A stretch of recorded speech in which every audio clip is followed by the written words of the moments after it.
Hello, everybody, and welcome back to the Best in Guild Talandre NA West Championship Series. I am Blue Squadron, your traditional co-host, joined by a new face on the desk, my boy Free over here. What is going on, my man? I'm so happy to be here, and I'm excited to get into some of these fights today. Yeah, they're going to be really good. I turned on my mic just a touch there. I felt like I was speaking a little much there. But yeah, these matches are going to be super sick. We have six. Yes, they're going to be sick, and we have six of them today. And the first one is actually already ready to go, interestingly enough. So my boy Free here from NA West has been playing on NA West for a while now. Free, I'm not sure. Are you currently in a guild, or your guild ended up disbanding? So we actually ended up disbanding. Some of you might recognize me. I was in a guild called Floppy Gang, rank 1 NA West, by the way, in just about every single facet you can imagine. Good news is we're not in the tournament today. Bad news is we're not in the tournament today. What do you mean that's good news? No, that's not good news. That's bad news. It's good news for everybody else. You know what I'm saying? Also, some in chat might recognize me. It's been a little while since I played, but I promise I've been keeping up with the meta. I've been keeping up with some of the happenings within the guilds. And not only that, I am here to really hype up what NA West can do, because I've been seeing NA East. I've been seeing what some of the other servers can do. And I'm telling you, people are counting out NA West. I'm telling you. They are 100% trying to discount NA West and all of the accomplishments on this server, man. I tell you, these guys come to play. They do every single time. Let's take a look at our first match for today. It's going to be Banana Corp versus ALAB. I'll introduce ALAB because these are my favorite guys. They said they're from the Moonstone server with Goonie Buffoons, Division 12, and Nox Z in their alliance. They think that they're rank 1 in their alliance, rank 2 on the server overall, 3 siege wins, and in their prediction they said middle of the pack. But in their quote for chat PvP, they said, "It's all about you, Schnookums," and I all at once understood what their name was supposed to be about. Free. Oh my goodness gracious, and that flame is still burning from what I see. ALAB is looking strong. And on the other side today, we have the Banana Corp. Long story short, this group is known for having some super confident members across the board. While they did lose their last fight to Kanashi, they are coming in here strong against ALAB. I think we're going to have an absolute, I'm talking a slugfest across the board. No clear, no definitive winner. As for what they said, their alliance strength on their server with Initial, Grin, and Naisu, they're coming in flex, and they said they are number 1 on their server with 4 sieges won. But Chat on the other hand thinks they're going to come in 8th. And the good news is they are still in the running for that. So let's see what they can do today. Yeah, absolutely. Super excited. We'll talk about pick ban here in a second. Personally, I think that, again, the Cordy crossbows have been pretty impactful on NA West, but we've also seen a lot of, it's a bit of a different metagame in the West than it is in the East, than it is in EU. EU favors more of a wand dagger, or at least the wand dagger is a lot more prevalent, and EU also favors many more spears than NA East does. NA East is much more about spell blades, liberators, and again, we do have some spear daggers, but we're starting to catch on to that wand meta as well. Over in NA West here, we're seeing something very different kind of evolve here, where there's a lot more DPS kind of everywhere in the tournament. I'm seeing DPS, way more DPS heavy composition. So Free, I'm curious, did you guys run like a 2-2-2 composition when you guys were competitive before your guild disbanded? Obviously, were you guys running 2 healers, 2 tanks, 2 DPS, or do you have it more one-sided? No, you absolutely got it. The meta on the West was very it was extremely tank heavy. As the longer you could keep your entire party alive, the longer you could stay in the fight, the more damage that some of those people can do, the longer you can hold on to the point, the more people you can have actually moving those numbers on the points. But you're absolutely right. With you guys only limiting the group to 2 Cordy crossbows, you've been seeing a lot of spear dagger, a lot of staff dagger topping the charts. And I've been seeing a clip on NA West of Chugsy. It was versus Can't Press Q, showing what a curse bomber can do, almost topping the charts with 5.2 million damage. So it is so nice to see some fresh, some new combinations. Yeah, absolutely. And interestingly enough, Banana Corp apparently has allied ALABs. They're actually in an alliance with one another.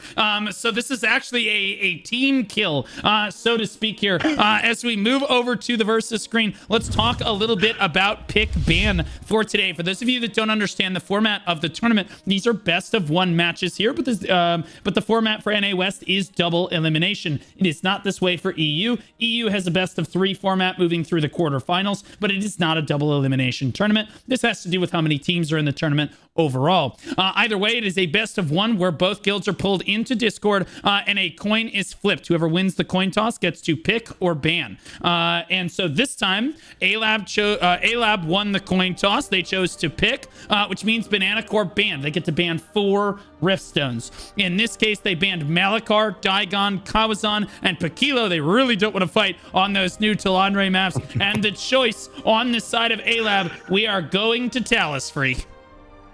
Beautiful. Talus, a classic map. I'm sure each and every one of you all have seen some absolutely amazing battles there, nearly flat ground across the board, and we're going to see just what these guilds can do today here at Talus. Yeah, absolutely. It should be very, very interesting as I give the go to our tournament director to start.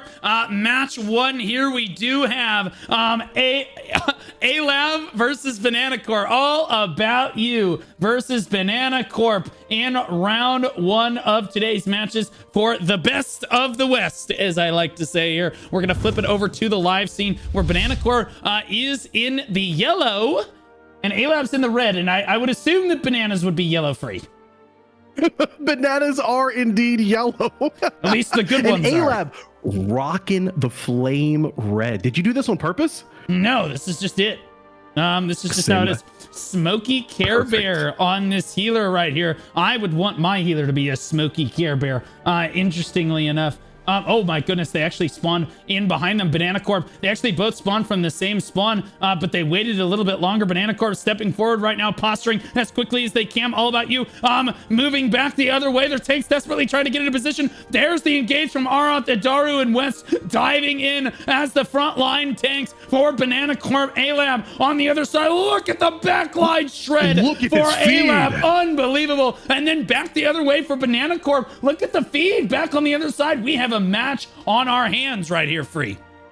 Goodness gracious, ALAB and Banana Corp coming out swinging across the board. I'm going to be clear. I cannot see a clear definitive winner. We have our respawns coming in from both sides. They are stacking on the same respawn point. Not a single person waiting or changing their respawns. Goodness gracious. I'm so curious to see who's going to go ahead and take the point here for the very first tick of our Talus Riftstone. Interestingly enough, Leaf was on the high ground there, up off to the side, and he's got the kangaroo morph, interestingly enough there, but you do get more damage if you are more elevated than your opponent here. Leaf working his way to the back line here on this Spellblade class, but eventually gets locked down. He's desperately looking for a heal. He's not going to find it right there as West dives back in for Banana Corp here. You do see that, again, there's a lot more yellow health bars, and if memory serves correctly, before we went into the lobby, I think that ALAB actually went into the match with only 42 against 48 players. It's interesting that they're able to even keep up with Banana Corp. They're fighting 6 members down and they're still getting kill feeds. Look at all of this carnage across the board. We've heard it that both of these teams have absolutely amazing compositions, have absolutely amazing shot callers, and you can see all the work that they have put into this. No clear winner across the board, no clear wipe. Goodness gracious. Yeah, absolutely. Trial killer in the middle of everything. Gonna get taken down. It happens just that fast when you're a healer. Gets 100 to 0 right there. As a friendly reminder, there are no more Burkant daggers left in the tournament. Sadly, we had to remove that as there is a current bug with those daggers, and we just had to remove it from play basically worldwide in preparation for the tournament. So no one able to use that today. We have a crossbow dagger right here. Hara pushing in right. Ooh. taking a lot of damage very quickly. Oh my gosh, and that is the problem with playing crossbow dagger. It is such a versatile class where it can pump out a lot of damage. It's got super high mobility, but you are super reliant on your healer to be right next to you, and if you step out of position for even a moment free, even your healer can't save you. You are absolutely right, Blue. Here we are, 1 minute and 30 seconds remaining until the protection drops off of the Talus Riftstone. Taking a look at some of our early damage leads, of course, we have 3 Cordy crossbows on the top, 1, 2, and 3. Good news is, it is coming from just about every single guild. We have 2 ALAB, 1 Banana Corp all the way at the top, and across the board, it looks like we have a really good spread of damage. No clear guild winner right now. Super back and forth, but honestly, when it's back and forth on the damage dealt leaderboards, you always want to look at the amount healed and see which guild is really coming up on top there. And we have a very clear winner in the amount healed tat. It is Banana Corp. You are right. It is definitely the Cordy crossbows making the difference in this lobby so far. I do expect that to change at least a little bit as we move through the lobby, but Anti-Kaboom, one of those Cordy crossbows I'm locked onto right now. We'll see if he can find a relatively big spin right at the start here as the stone is going to open up in about 25 seconds. Banana Corp is positioned on it. You can definitely tell there are less red health bars from ALAB than there are for Banana Corp right now. Here goes Anti-Kaboom. He's not really buffed up right now. Goes for a Cordy spin, gets 2 right there. So not the best Cordy spin, but you know what? We'll take it. He picks up a 3rd one on the backside of the fight there, and now he's waiting on those cooldowns. But 4 seconds left on the clock. I expect Banana Corp to go for an immediate cap here, but I'm sure ALAB looks like they're in position as well. West is going to go for the cap on the left side of the stone. We'll see if Hit Me Harder can interrupt him. I'm Your Savior goes for the stop as well. Actually does manage to stop him. Hit Me Harder doesn't get to interact with it. It looks like West does get another interaction with it. We see a big knock up on the stone right there from Tornado. It is Banana Corp that gets to interact with it first, with 26 people on the stone. ALAB now, Hit Me Harder on the other side, gonna go for his cap now, 50% in climbing. It's on the front line for Banana Corp, and not let him do that, and they fail in their task. 14 to 16 on the stone. So impressed with ALAB right now. Basically 5 members down, and these guys are pumping free. Goodness gracious. With the Riftstone opened up, now we can actually see the specific numbers of where each and every member is located. Bananas really showing what yellow can do here. 30 people on the actual point itself and rising, almost touching 40. ALAB still right there fighting, duking it out. I would highly recommend, we're going to see if we can get some of these Banana Corp numbers just a little bit lower before red pushes directly into the point itself. But look at this, Banana Corp rounding 70% on the point, only a minute and a half in. Right now, we are looking at a super strong start off to this fight for Banana Corp.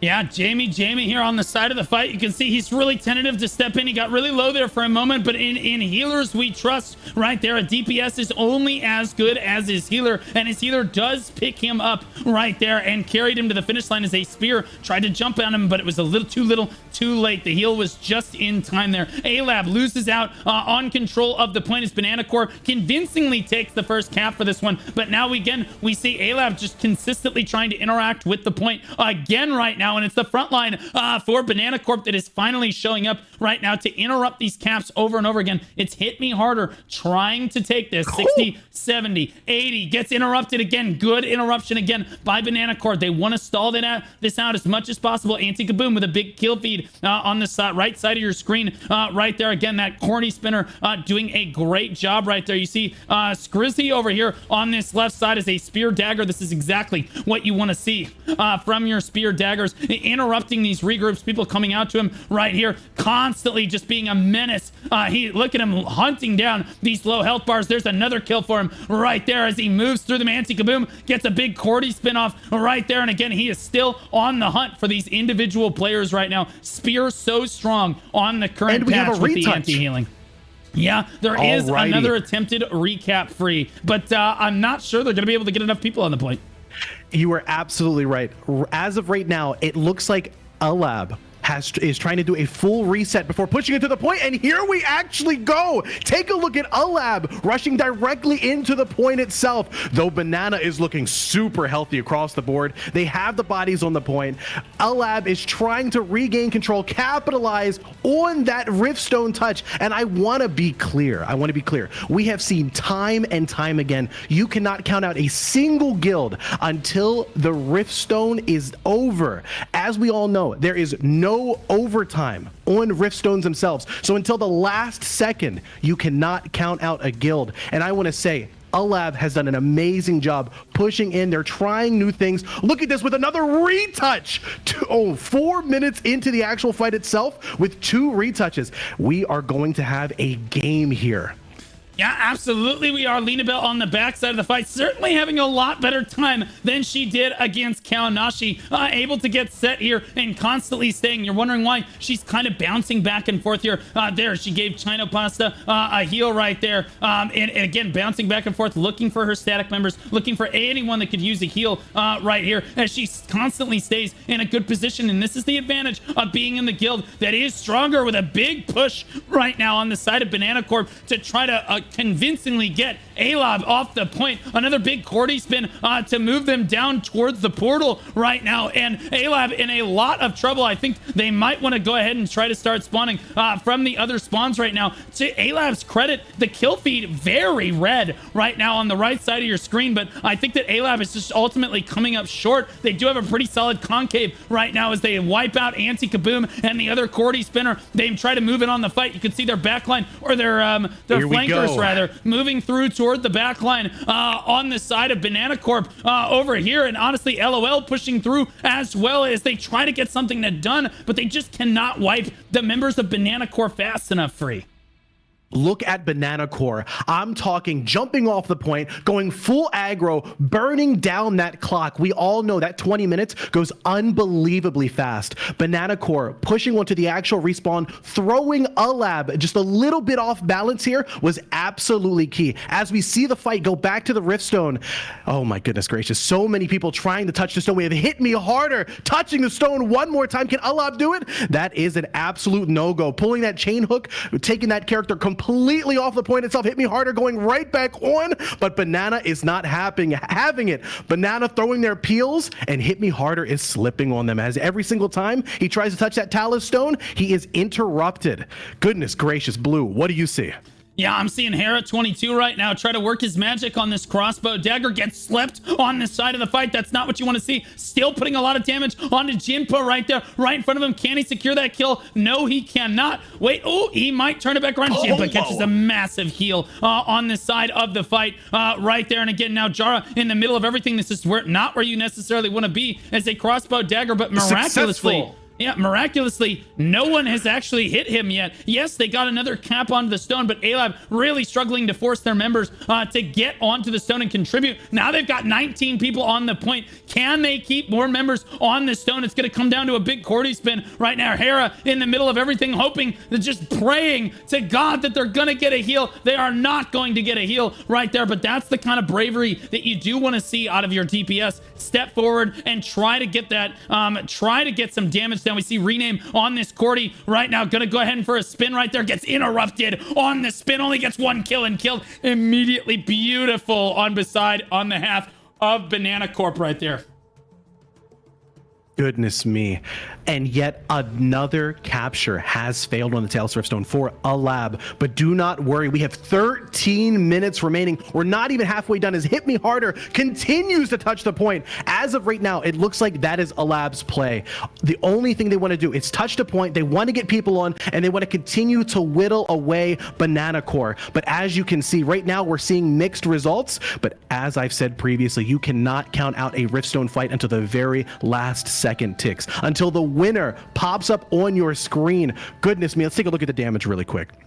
Yeah, we're looking over. Yeah, looking over at the damage numbers here on the defeats, it's Bulk and Rage actually on that Spear Dagger. And again, this is what I'm saying is you see this a lot more in EU and NA East, but now the Spear Dagger is starting to be a little bit more popular in our NA West matches too. Bulk and Rage and Skrizzy. We were watching Skrizzy a little bit before as well. You see both Cordy crossbows on there, Youngsta and Anti-Kaboom at the top of the leaderboards there. Again, you now not starting to see an ALAB member all the way down till LOL, and that's another Spear Dagger there. Damage dealt wise, again, very Banana Corp favored. If you look at damage taken on this side, Raikkonen, the biggest tank in the lobby, but normally this is not the menu that you would be really succeeding on. If you look at the heal menu, again, Banana Corp really dominating as far as their healers go. Who are you locked on to right now? As of right now, I'm not gonna lie. I am taking a look at the entire field across the board. I'm taking a look. I'm trying to see these huge Cordy plays. I'm trying to see what ALAB is trying to do to pierce Banana Corp's defense here on the actual point itself. As of right now across the board, I'm going to be clear. I want to see ALAB try something a little new. I do not want to see the constant touches on the actual point itself. I want to see a full regroup, and I want to see what this group can actually do when they are all coordinated, when they all group up, and they try and get one or two good Cordy spins coordinated together. Hit me harder, touching the point one more time. You tell me, Blue. If you are ALAB, what do you do to pierce Banana Corp's defenses here? Well, right now, you're really hoping for a big wipe. Like you said, you're trying to back up and regroup. Banana Corp is used to you coming at it from one side. So I think you say, okay, everybody chill on the spawn. Everybody wait. And then you spawn most of the main ball at spawn 1. And then you spawn your flankers and your highest DPS at spawn 2. You tell your flankers to go. They come all the way across the battlefield. Everyone spawns in at spawn 1. You hit them from both sides at once. Try to hit Banana Corp in a way that they're not prepared for on this one, because this trickle spawn, like you said, is just not working out for their guild right now. Chinopesia in the middle of everybody and able to just stand here. The healers under almost no threat at all, and that's a big problem on the side of ALAB over here, as a few of them get pulled in right here. AO Ento right here doing his best to try to throw down damage on this Spear Dagger, but you can see how much trouble he's actually having, just getting blown up free. Goodness gracious. And you can see, you are absolutely right. When it comes to the healers, you can see a huge difference in the survivability of both the DPS along with the tanks through these engages, through these constant bruiser battles, and of course, most importantly, the actual kill feed along with the Riftstone. Here we are rounding our 10-minute mark. Remember, guys, that means the fight is halfway over. No overtime on the Riftstone. And as of right now, Banana Corp is not letting go of the Talus Riftstone. Yeah, technically over, actually, not to nerdage out on you, actually, it is over, a little bit over halfway, because remember, there's 5 minutes where the guilds fight before the Riftstone actually becomes available. Becomes available, and then there's 20 minutes of fighting after that, so it's a 25-minute match. We are well past the technically the half-minute mark, but you are right in terms of competition in the Rift being available. Yes, you're absolutely right, but you know, you just gotta throw that in there. Jimpa over here on this Gladiator, oh my goodness, gets hit with a focus fireball for almost half his health, but fortunately Flash Wave gonna make him nice and safe one more time, and it looks like ALAB has actually backed up. It's almost like they're listening to our advice right now, as a lot of ALAB on this left side moving in right here, and there's the flankers are already in on the back line of Banana Corp. They're all hung up. You see on that right side, they're all hung up with the front line of ALAB taking an absolute beating as they get Cordy spun. Look at the sleep on the back side of the fight right there. Banana Corp handles the two-prong engage perfectly. Goodness me. You saw ALAB even try to use the elevation advantage using the cliffs on the rear of the actual Riftstone itself, but as you can see, Banana Corp read them like a book. They jumped on in at the absolute perfect time. They used what skills that they had available, and it looks like an almost full wipe for ALAB as they continue to respawn right now. Half HP, pushing through onto the point. As you can see right now, they do not want to let this one go as they continue to throw bodies onto the actual point itself, not even taking time to go ahead and fill up their HP. You'll see some flash waves as they continue to come from the point in order to go ahead and top off as they continue to push on in. But goodness me, Banana Corp is continuing to just have an absolute iron grip here on the Talus Riftstone, Blue.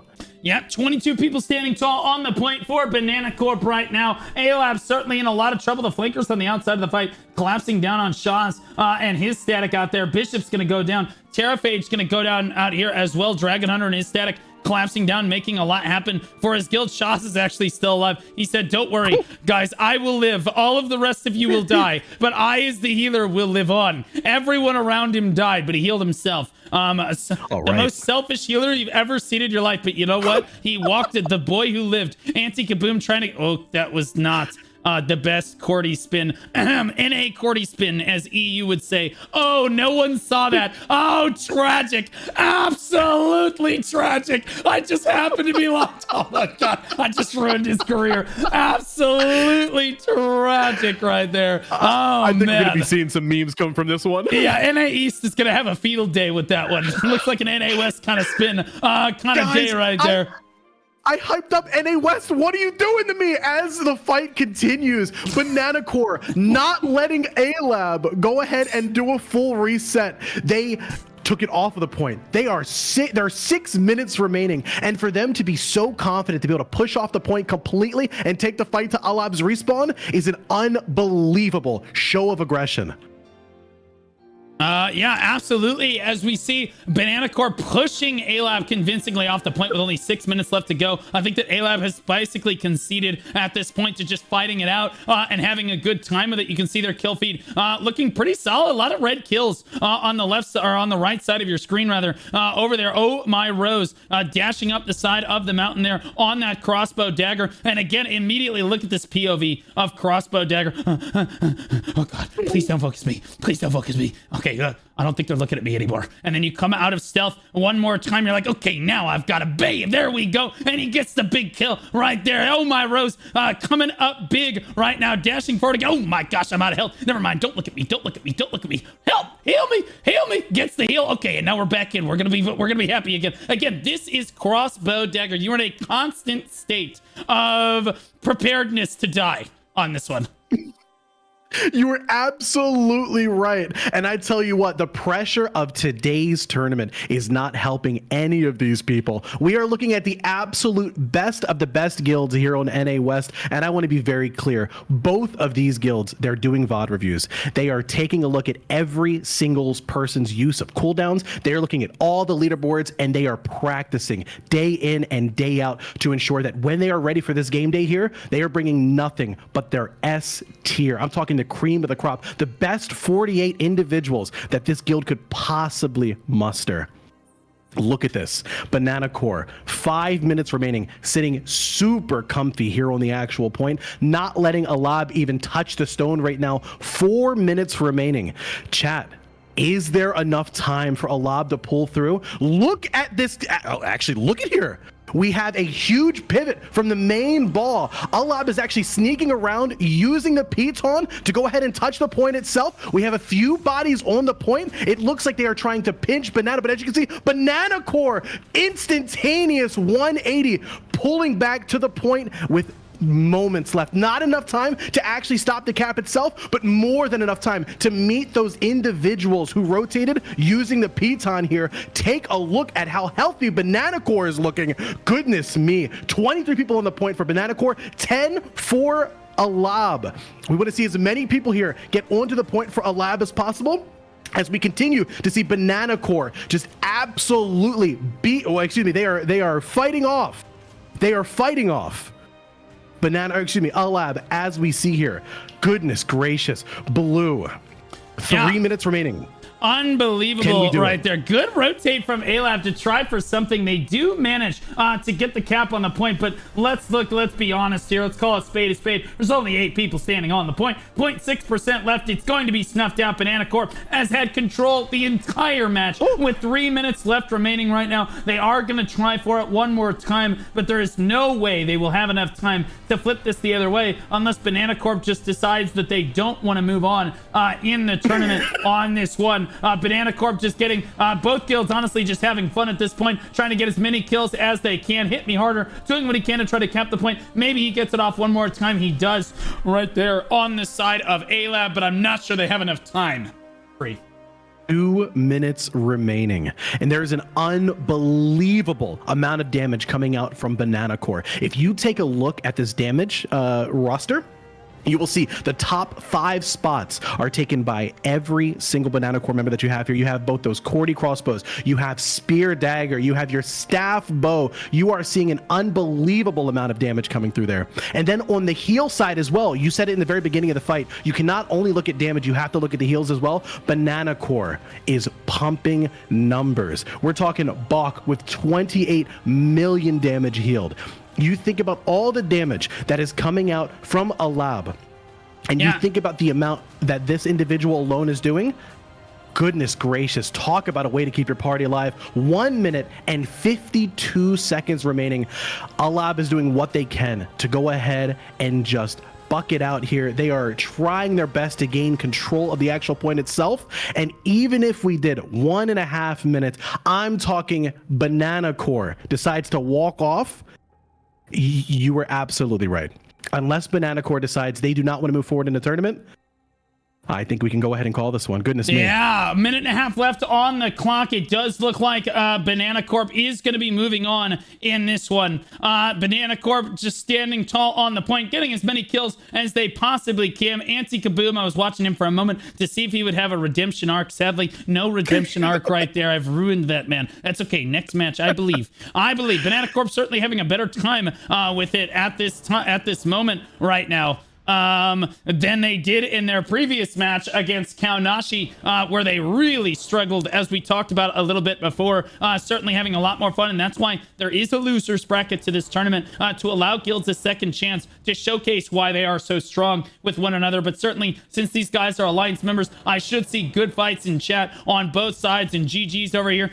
Jay Cootie, in the middle of everything, trying to do what he can for his guild. Toki stepping forward. Banana Core has to know that the writing is on the wall at this point. Jack Daniels, looks like they're going for yet another cap on the point. Never give up, never surrender is ALAB right here. Never write them out. They could make it 19 seconds. If everybody steps off, they still don't have enough time on this one. But you know what? They fought really hard, and I'll be honest with you, despite being down 5 or 6 members in this match, they still managed to make this look relatively close. The kill feed looked very reasonable for them. You see the GGs coming out for both teams as time ticks down to nothing right now. Defeats Bulk and Rage, Spear Dagger on this one. And again, Youngsta at number 2 on that Cordy crossbow. Skrizzy right there as well in the number 3. Anti-Kaboom in the number 4 slot. I swear he's not completely terrible. We just happen to watch him for that moment right there. If we come all the way down, we see back shots. ALAB down here is LOL at number 13th.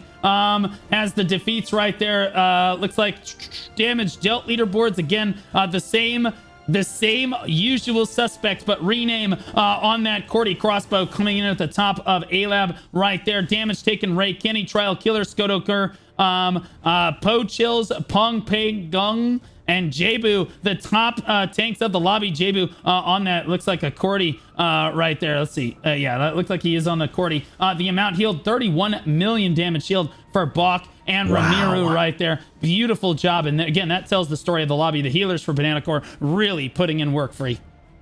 Across the board, and I just want to be very clear, each and every one of us knows just how difficult it is when we have just a few players down. It doesn't matter if it's a rift, doesn't matter if it's a boon, doesn't matter if we are talking about Castle Siege. Listen to me, every single individual counts. So for ALAB to have 6 players down, possibly 5 throughout the entire fight, and to still show up, to be able to touch the stone, to be able to show these numbers, show that they are a force to be reckoned with, is absolutely amazing across the board. So for both Banana Core along with ALAB, I want to say great job across the board.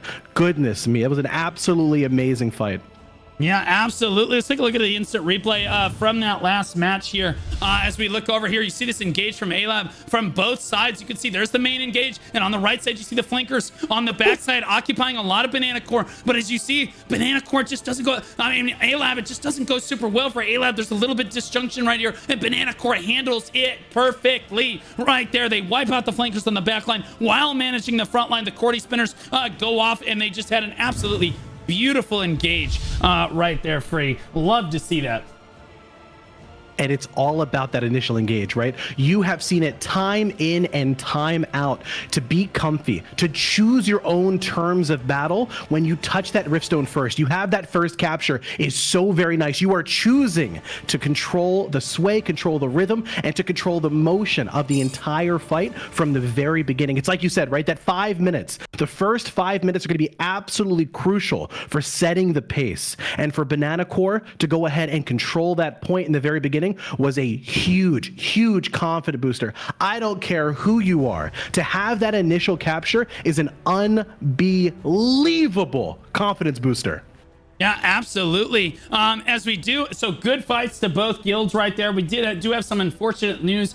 Cat Cafe has backed out of the tournament while the production is literally live. So I just want to say I've had a lot of guilds back out at the last minute before, but this is a first for me to be so I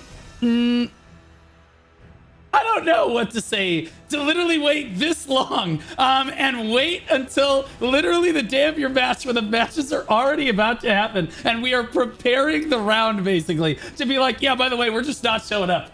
Is literally crazy. So we will not see Cat Cafe, but you know what? I've been dealing with that all tournament long. That's pretty crazy, but I'm literally gonna lose my mind. I'm actually gonna die. Either way, our next match of the day, oh god, is Darkness versus Nazgul over here. Nazgul on the Invoker server, rank 2 in their alliance with Holy Crepe and Obsidian down there. There's 2 versions of Nazgul. Rank 2 on their server with 4 siege wins overall. Their prediction was top 15. And then they said, shout out to our biggest fan, DStorm668 Heart.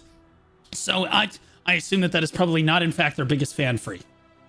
I want to know the lore behind that. To shout out one individual in particular must be crazy deep.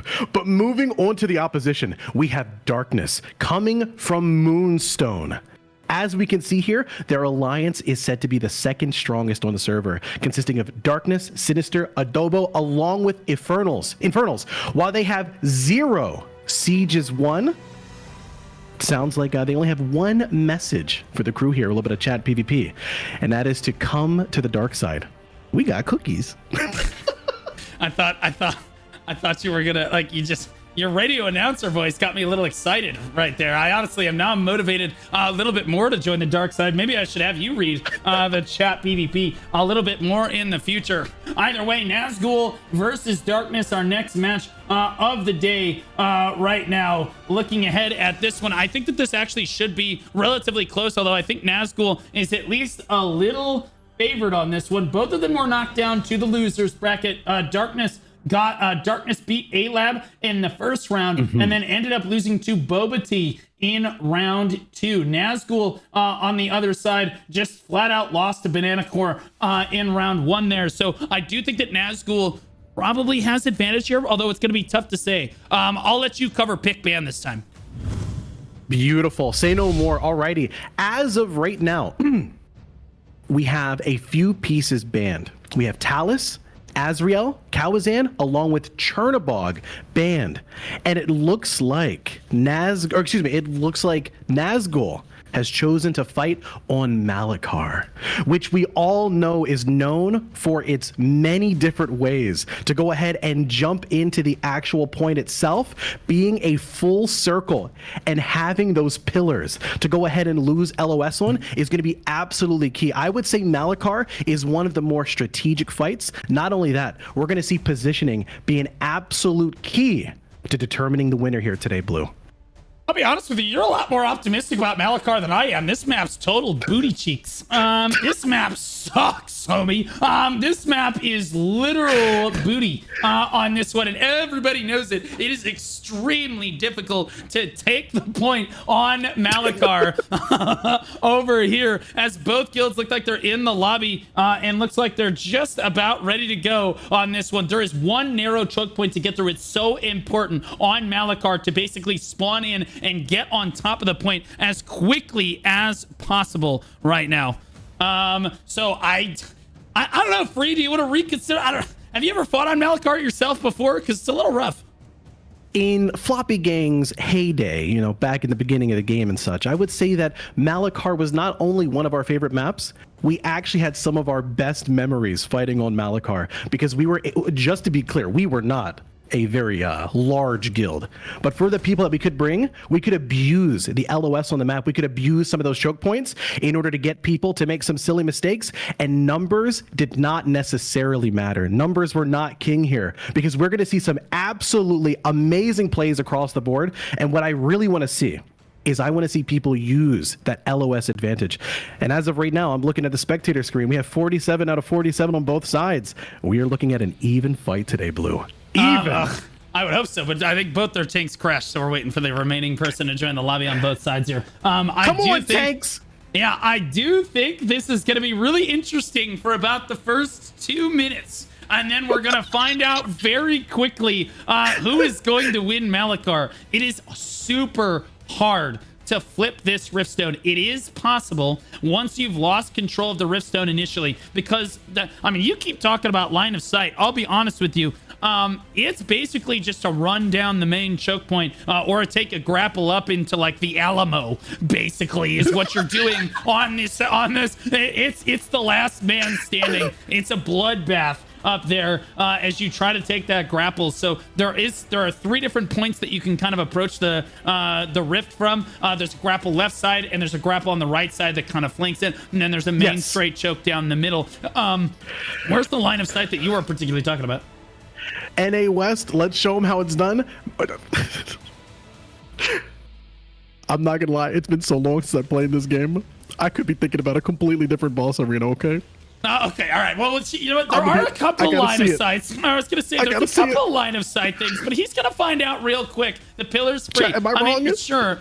Yeah, you can. There are pillars that you can kind of LOS around. Yeah, it's a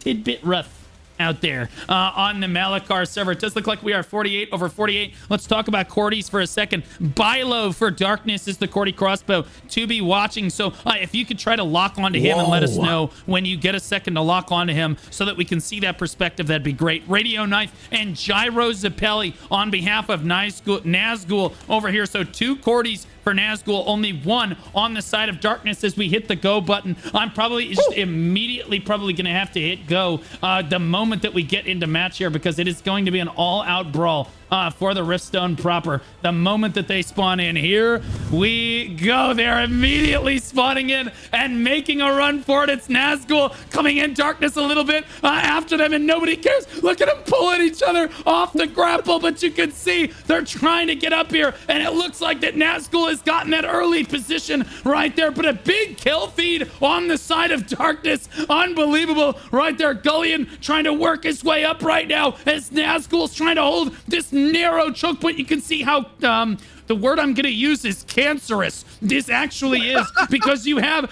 everyone firing down on you from the high ground. Darkness trying to pile up onto the stone, and for the first time on a Malachar Riftstone, we're actually seeing a fairly reasonably close fight right now, as both guilds are in a neck-and-neck heat trying to compete for this one free. Goodness gracious, and you were absolutely right. This map is indeed booty cheeks. So check it out. As of right now, we have both guilds on the actual point itself, which, by the way, might be the first time this has ever happened, because usually one group absolutely takes control, the other group is just being absolutely fended off. Goodness gracious. Yeah, 3 minutes remaining until the actual point opens up. Unbelievable. Looks like Darkness starting to take a little bit more control, as Nazgul starting to regret their life choices, as they're the ones that chose this map. They chose this, and it's Darkness. Honestly, it is all out. Who has better static groups working with one another? And right now, that is Darkness. You can see about 8 people still standing on the point for Nazgul right now, keeping them. And again, whichever guild basically has to back off is going to lose. Right now, you see Cadence over here throwing damage down towards this grappler here. They're trying to control the grapple, but they're losing. I don't think they really... Cadence doesn't realize that if they lose this skirmish for the point, which they are, they're just going to come... Darkness is just going to come wipe him immediately. So, like, really not doing his guild a whole lot of favors here. Blaze on the high ground as well. I'm not sure that they understand this Riftstone quite as well as they probably should. That's something that you do. That's a position that you take. Once you've already secured the point, you can see it looks like Nazgul starting to lose out more and more on the point. Once Darkness takes control of this, they will certainly come over and wipe Blaze, and you can see them trying to control this grapple as Darkness tries to get up here, but there's far more red health bars than there are yellow on the point right now. Yellow certainly doing what they can on behalf of Nazgul, but they're outnumbered right here. They do barely control the grapple, but the moment they shift players up onto the stone, they let the Darkness players through, and this is exactly what I'm saying. They control that grapple until they realize, oh, we're losing the battle in the rift. They pull off the grapple that allows all the Darkness members to come up here, and then they get overwhelmed, and that's exactly what we're seeing happen here, Free.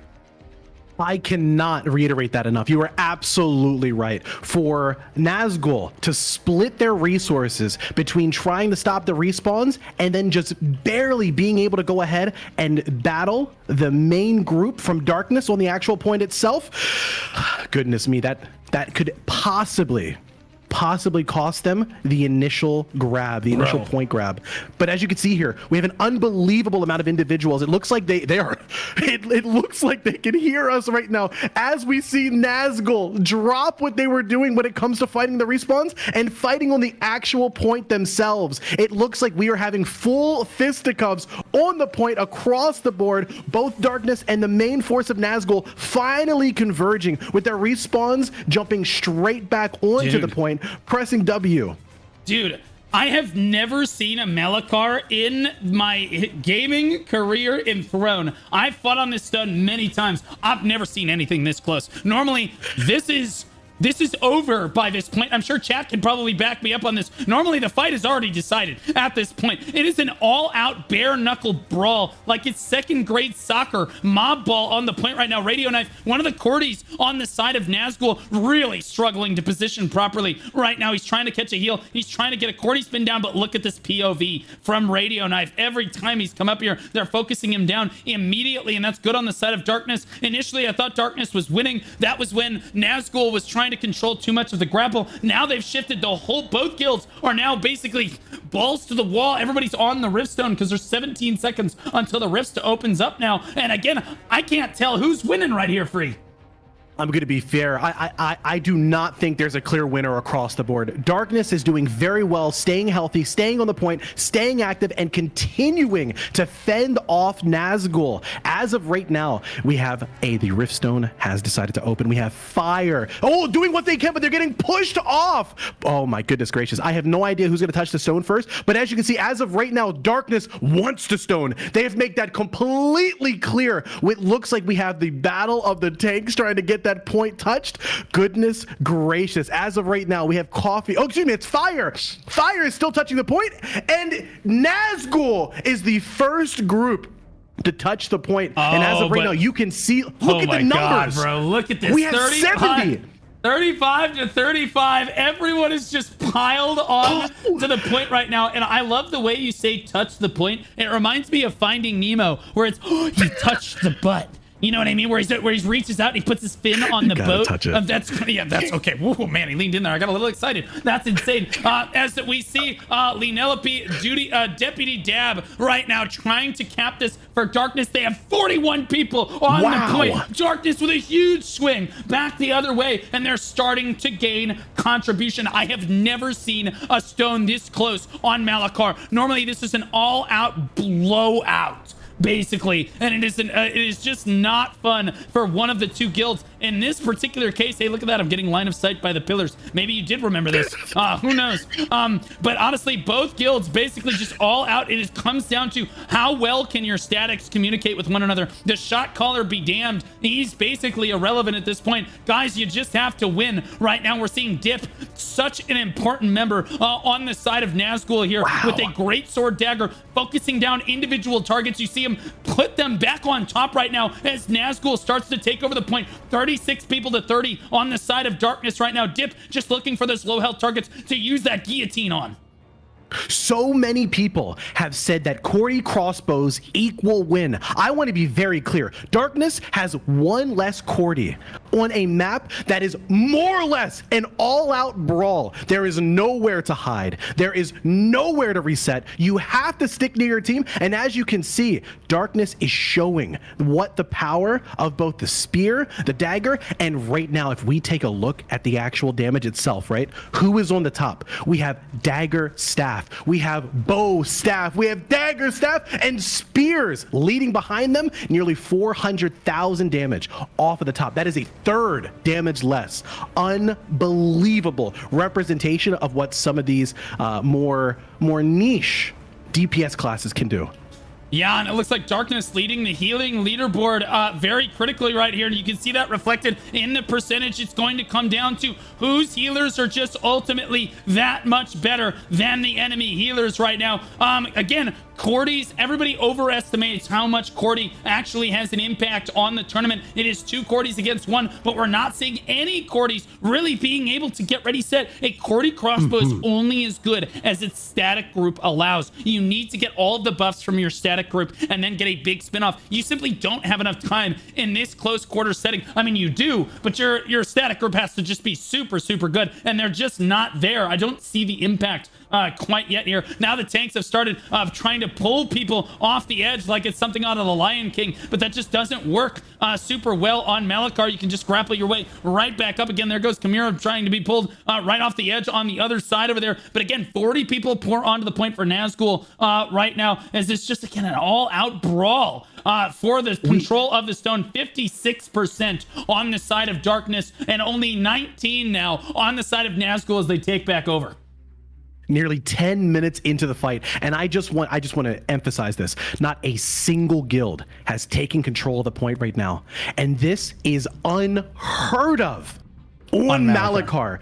As Blue said earlier, it is unbelievable that right now one group does not just have an absolute iron grip here on the Malachar Riftstone. Oh my goodness gracious, look at that kill feed.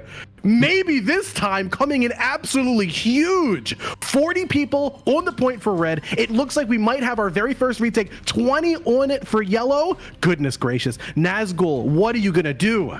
Yeah, right now, Backman trying to hold what he can down. The tanks are just trying to save everybody. It's like the Titanic, but not everybody can float on the door with you. So you basically just have to let people drown in the water like Johnny Depp. Backman just not sure what he needs to do as he again tips more people. Honestly, screw that. This would be as if the girl on the door basically just kept throwing more people into the water. He pulls 2 more people off the side of the boat, then he gets thrown into the water. Oh, Jack, what happened? Oh my God, you hate to see that right there. Oh my God, Nazgul trying to get back on Jack top of followed this. Jill right off the hill. Yep, 88%, 90% in climbing. It's Darkness with 40 people on the point. They have twice as many people on the point as Nazgul, which means their percentage is just climbing too quickly. Nazgul on bottom. Darkness takes control of this stone. Finally, it takes them almost 6 minutes to do so, and they still don't have. There's Fire going for yet another cap on this. They can absolutely swing this back the other way. They have enough time. Nazgul can slowly cap this back the other way. Darkness has their work cut out for them free.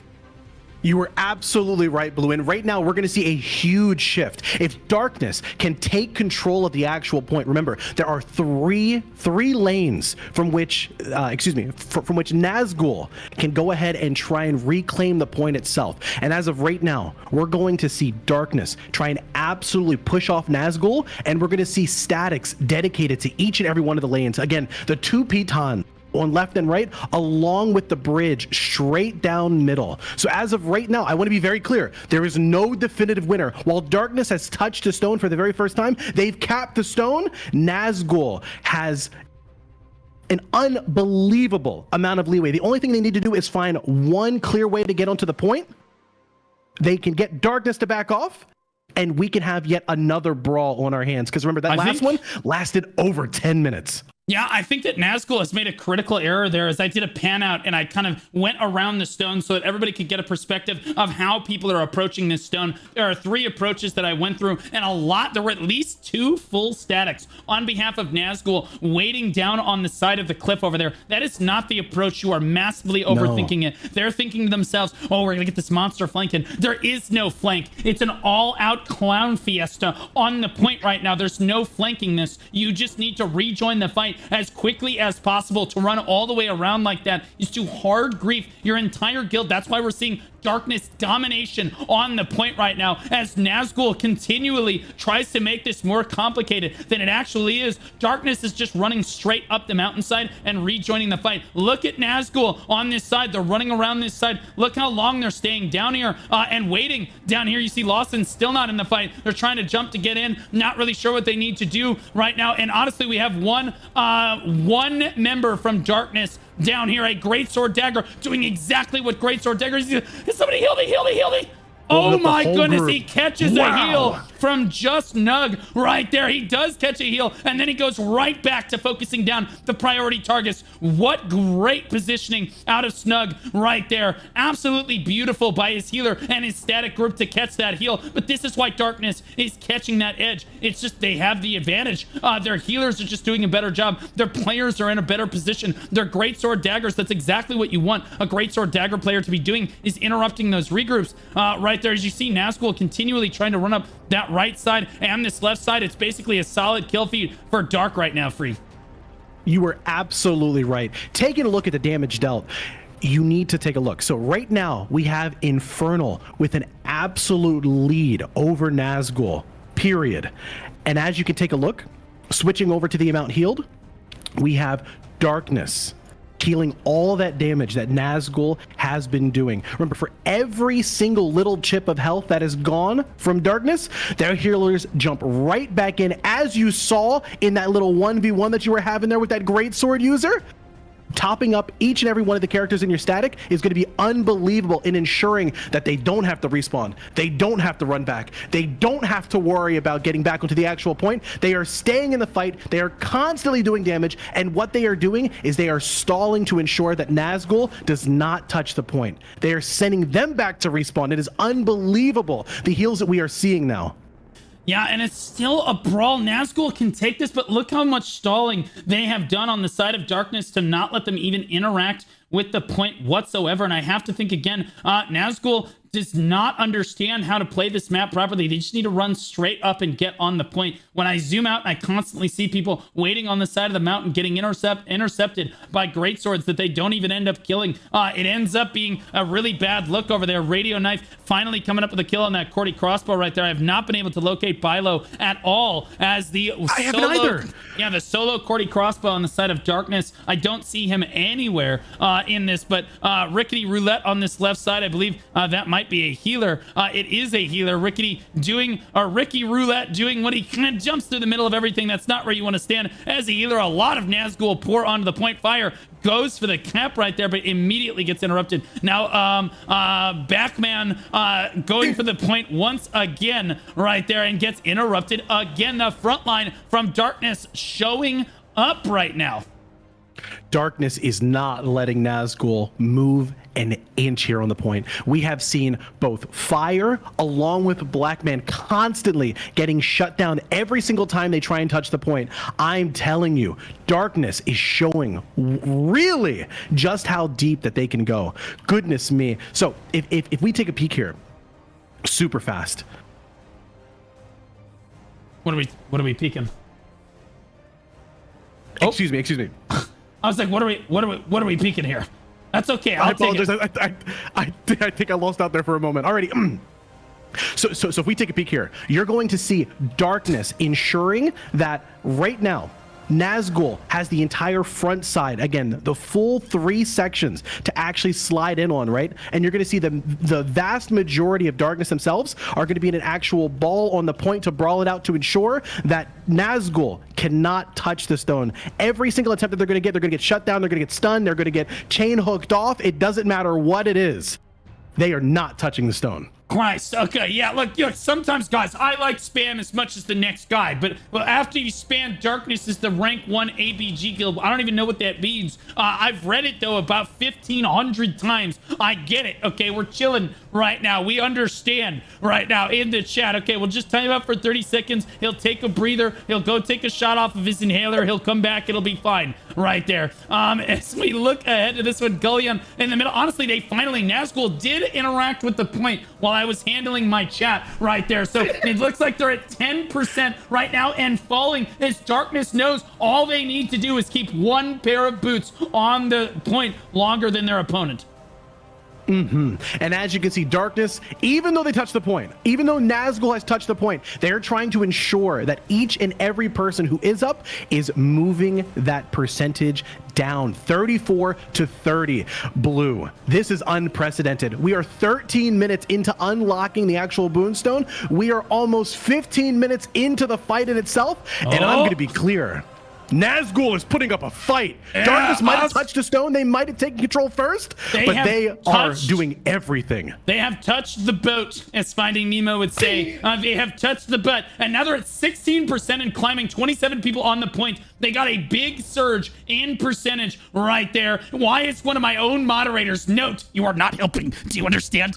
Right now, as we've got both guilds fighting for life right now, and Nazgul all the way down at 18 as Darkness gets a massive kill feed onto the point right now in a very critical moment, knocking Nazgul. This just might knock them down and out of the match. Time is running out for them free.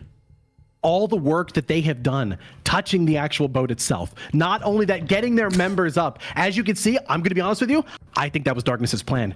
Give Nazgul the confidence that they need to pull more of their members on and then capitalize. Use those cooldowns. See what they can do when it comes to the kill feed and send them right back to respawn. But as you can see, it looks like Nazgul is pushing right back as the numbers are even on the point once more. I can hear the shot caller right now. Nazgul, get on the point.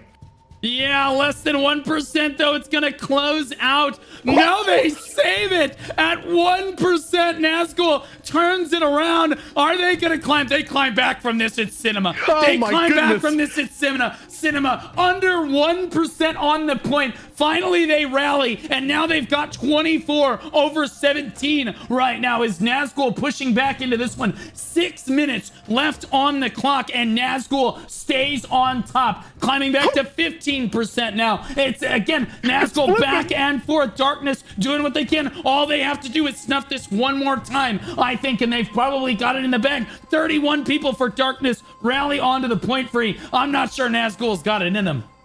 5 minutes remaining. And again, Riftstones do not have overtime. I want to be very clear. If Nazgul allows Darkness to go ahead and take over this point, both the touch, getting the Riftstone back, and ensuring that they can cap it is going to be a very tall order. But 5 minutes remaining, 0% remaining, and that is all over on this current push. Again, 5 minutes remaining. Does Nazgul has what it takes? Can they jump up to the point? Can they continue to push all of Darkness off? Can we get the kills that we need? Can we land the cooldowns that we're looking for? Can we continue to brawl on the point itself? Or is Darkness going to continue to grip this Malachar Riftstone? I'm talking with a death grip. This has been an absolutely amazing fight so far. Yeah, I respect that orangutan level grip, just like my ex-girlfriend. Black man right there trying to interact with the point one more time, but goes down in doing so right there as we have, again, Nazgul really struggling to get towards the point right now, and they just cannot interact with it. Nazgul, moments of brilliance in this fight, but just not enough to really overcome Darkness on this one. As again, Nazgul, I just want to remind you, chose Malachar. They chose this suffering. And I gotta say, this is the closest Malachar I have ever seen as we tick under 4 minutes. Again, the kill feed very back and forth. You look over at the damage numbers, they're back and forth as well, but very Darkness favored now as we move further and further into this match. Nazgul trying to get its tanks forward to interact with this point, but sadly just not able to do so. Oh, I see Bilo now. That is not their full name. It's Bilo Gash already. So check it out. I want to be very clear. Nazgul may have chosen this map, and what we've seen here today is unprecedented. We have not seen a full brawl on the Malachar Riftstone for a full 25 minutes in some time. I'm telling you, Nazgul has been practicing this map. Nazgul has studied. Nazgul has done what they could to throw off darkness. You all tell me, how many of you all look forward to a Malachar Riftstone? How many of you all choose these in your war games? I tell you, look, I might have said I did, but as you can see, I don't know what I'm talking about. So again, Malachar, I'm telling you, when you see Malachar queued up as your Riftstone for the evening, like your guild master's like, yo, by the way, he dropped on Malachar. You're like, oh, good, no one's gonna drop on us. And if they do, they're just gonna farm us because they already know they can beat us. You do not drop on a stone or on Malachar unless you know you're convincingly stronger than the opponent and can dominate this Riftstone. Right here, because it's basically a night off for most guilds. They do not want to fight on this stone. Biso for Nazgul on this Spellblade, just pumping damage on this side of this fight here. You see him doing what he can on behalf of his guild with 2.5 minutes left on the clock, though. Nazgul has essentially run out of time to make anything happen on this one. They're trying to interact with the point one more time, but Darkness has done such an exceptional job of keeping people off the point repeatedly that I think that they absolutely are going to take this one all the way home. You are 100% right. 2 minutes until we know. But as you can see, Nazgul is not going down without a fight. What did we say last game? Never back down, never what? Even though Darkness has 40 people on the point, Nazgul is ensuring that they are giving their team, they're giving their guild, they're giving all their statics as much possibility of a win here. As you all know, there is an unbelievable amount of Lucent here on the table for each one of these guilds to possibly get a slice of. And as you can see, Nazgul, 1 minute and 30 seconds remaining. They are still hungry for it here on the Malachar Riftstone.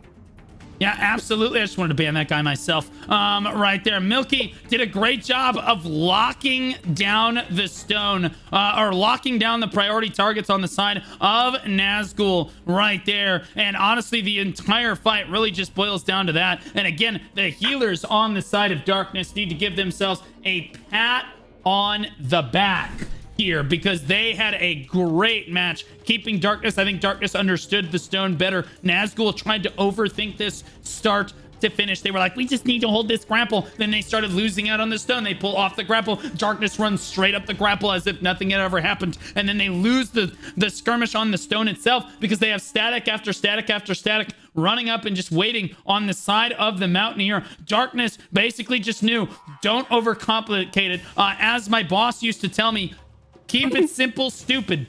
Just run up the side of the mountain and engage. Do not make it too hard. Just go with your static, run up the hill, and get on the point and fight. That is all it was, and Darkness just kept it simple, and they're going to come up with this win here. Blue, simple, it was not kept. You're absolutely right. We all meme about it, right? Just hold W. You and I both know we have seen many guilds lose because of that mentality. But this map here at Malachar Riftstone, I do not see another way to answer a single guild who has made it their mission to hold that Riftstone as Darkness did here today. Congratulations. Yet another winner here. Darkness taking the win home, not allowing Nazgul to grip the stone even once. Yeah, but you do have to give it to Nazgul. Darkness taking it all the way to the finish line right here. I don't know. Guys, I am from a medical background. When you say Darkness is the #1 ABG guild, I'm thinking Darkness is the #1 arterial blood gas guild, okay? I'm gonna need you guys to tell me what ABG actually means, okay? Because that's clearly, that cannot be it over here. Assists on this one. Cine, Dia, the top defeats in the lobby is Bilgish, 0, Bamsy, Jakey right here on the side of both guilds. This was a very close fight. Damage dealt 6.3 million damage dealt for Biso right there. And then Sene coming in at number 2. Again, that's Spellblade coming in hot on that one. Damage taken. Looks like Quincy, Onyabear, Storm, not NPC, and Wumbudium, the top tanks of the lobby, but pretty much all healers, interestingly enough, because that's how it works in this game. Amount healed 19.6 million for Ermias. Sukudin may be this time. Okay, I love that one. Blaze and Meigi Tsuneko are the top healers of the lobby for their respective guilds. Very close match free. Goodness me. I would never in a million years have put money on a 10 to 15 minute straight brawl on a Malachar Riftstone. That was not on my bingo card. Goodness gracious. Yeah, that was absolutely cinema. Bro, you do not expect your top match of the day, or your closest match of the day so far, to literally be on Malachar. Of all Riftstones, normally that is a knockdown, drag out, blowout node where like one guild clearly dominates, the other guild's just not having a crazy amount of fun. But honestly, it was Nazgul that chose it. It was Nazgul that came out on bottom of each of the trades. But I think that both guilds looked great there. It was good fights to both guilds. As we look ahead to our next match of the day, we're going to be looking at Whalez versus Breezeline. And honestly, I don't know. Honestly, Free, if I need to use the Breezeline, what should I be taking? You will have to. I don't. What? What's his Breezeline? He hasn't played enough of the Talandre. Caught. Imposter right there. Breezeline. If you need to use the Breezeline, please take the lift. And by the way, if you're in the Resistance, it's free. But Breezeline from the Moonstone server, Breezeline rank 1 in their alliance. They don't know how strong they are on the server because there's only 2 guilds in their alliance. They haven't won any sieges. They just wanted to make it to round 2, and they just said, we want all the smoke on the side of Breezeline. And all the smoke they are gonna get, Blue, because Whalez is gonna be coming out swinging. Look, Whalez goes back to the very beginning of the game. They were a force to reckon with for some time. Being in an alliance with Eclipse, Pineapple, and Divine Army, I'm talking these are some of the OGs. And as of right now, on their server, they rank themselves first with 6 sieges won. A little bit of chat PvP, a little bit of chat PvP banter. While I've not played the Wilds of Talandre, as you can see, the whales are still the largest mammals on the planet. Not to be taken down by this Breezeline or whatever you're talking about, right? Bro, this is... Stop it right now. It was this mildly obese, okay, mildly or morbidly, it's one of the M words, woman that would basically shout at us every time we spawn in the main city of Talandre. She's always just yelling at us repeatedly, although they did tone it down in one of the patch notes in that one. Let's go ahead and talk about pick ban. For this one, Whalez versus Breezeline. Breezeline won the coin toss. They chose to pick, which means Whalez banned. Whalez banned Malachar, Kawazan, Adentis, and Chernobog. And the choice, interestingly enough, we are going to Manticus, which I am very familiar with. There is a lot of dynamic on this Riftstone. You can go all the way around, try to get up on the high ground. The last time we saw this in the NA East tournament bracket, we actually saw the guild that rushed the stone initially not go for the high ground. That's the guild that got in position and was able to basically take the stone all the way home. And I'll be honest with you, as a shot caller, I agree with that strategy, mainly because you can just pull down anyone that's on the high ground trying to abuse you. I cannot wait to see the nuance here on this map. This will be my very first site here at Manticus, and I'm so curious to see what type of layout that we have here. Do you mind if I go ahead and introduce the Cordies that we have in the guilds? Yeah, absolutely. Go nuts. Beautiful. It looks like we're going to go ahead and jump in, but really quick, we have Azari and Hoblink on the Cordies for Whalez. We also have Merv and Dopamine in for Breezeline. So let's go ahead and see what these guilds can do. Yeah. Whalez versus Breezeline at Manticus. Yeah, absolutely. You do not see this map very often, guys. Interestingly enough, as we get into this one, it is not Nazgul versus Darkness on this one. It is actually, again, Whalez versus Breezeline. I think that Whalez is actually in the yellow. So we'll go ahead and flip them up. And then I think that, Breezeline is in the red. Bam. You Look at got that. it. Like magic. Like magic. And we do see Whalez moving up towards the stone, just blitzing the stone right away. And I do not see Breezeline, which means if I scroll right over here, they probably are making their way around the outside. No. Where is Breezeline? I don't see them yet. But as you can see, it looks like Whalez is sitting comfy on the actual point itself. And oh my goodness, look at how many chokes we have here. Yeah, it's literally insane. But honestly, the most important thing is we're going to watch Breezeline run all the way up and around the stone over here. You can see them following the path up right now and moving all the way around. This is how you get to the very, very tippity top of this stone right now. Now they're going to fly down. And it looks like they finally have gotten into this high ground position, and they're going to look now towards the stone on this one. Some of them are continuing to proceed up the stairs. It looks like there's a little bit of confusion as they're like, no, we want to go all the way up. There are two approaches that you can take from up here. And again, you can see Halen right here, guys. Like, guys, get over here. You're making us look bad right now. As Breezeline finally starting to soar down towards the Riftstone. And again, you can tell this is kind of a... You kind of got to be a mountain climber to move all the way this far around. The last time we saw a guild do this, it did not work out for them. As we... Again, now they're waiting for the rest of their guild to kind of get over here. You have to wait for everybody to get their stamina back and then fly one more time. Oh no. Regulator Did they lose somebody? Didn't make it on the jump right there, and I caught it. 07s for Regulator not being able to be coordinated enough to make that jump.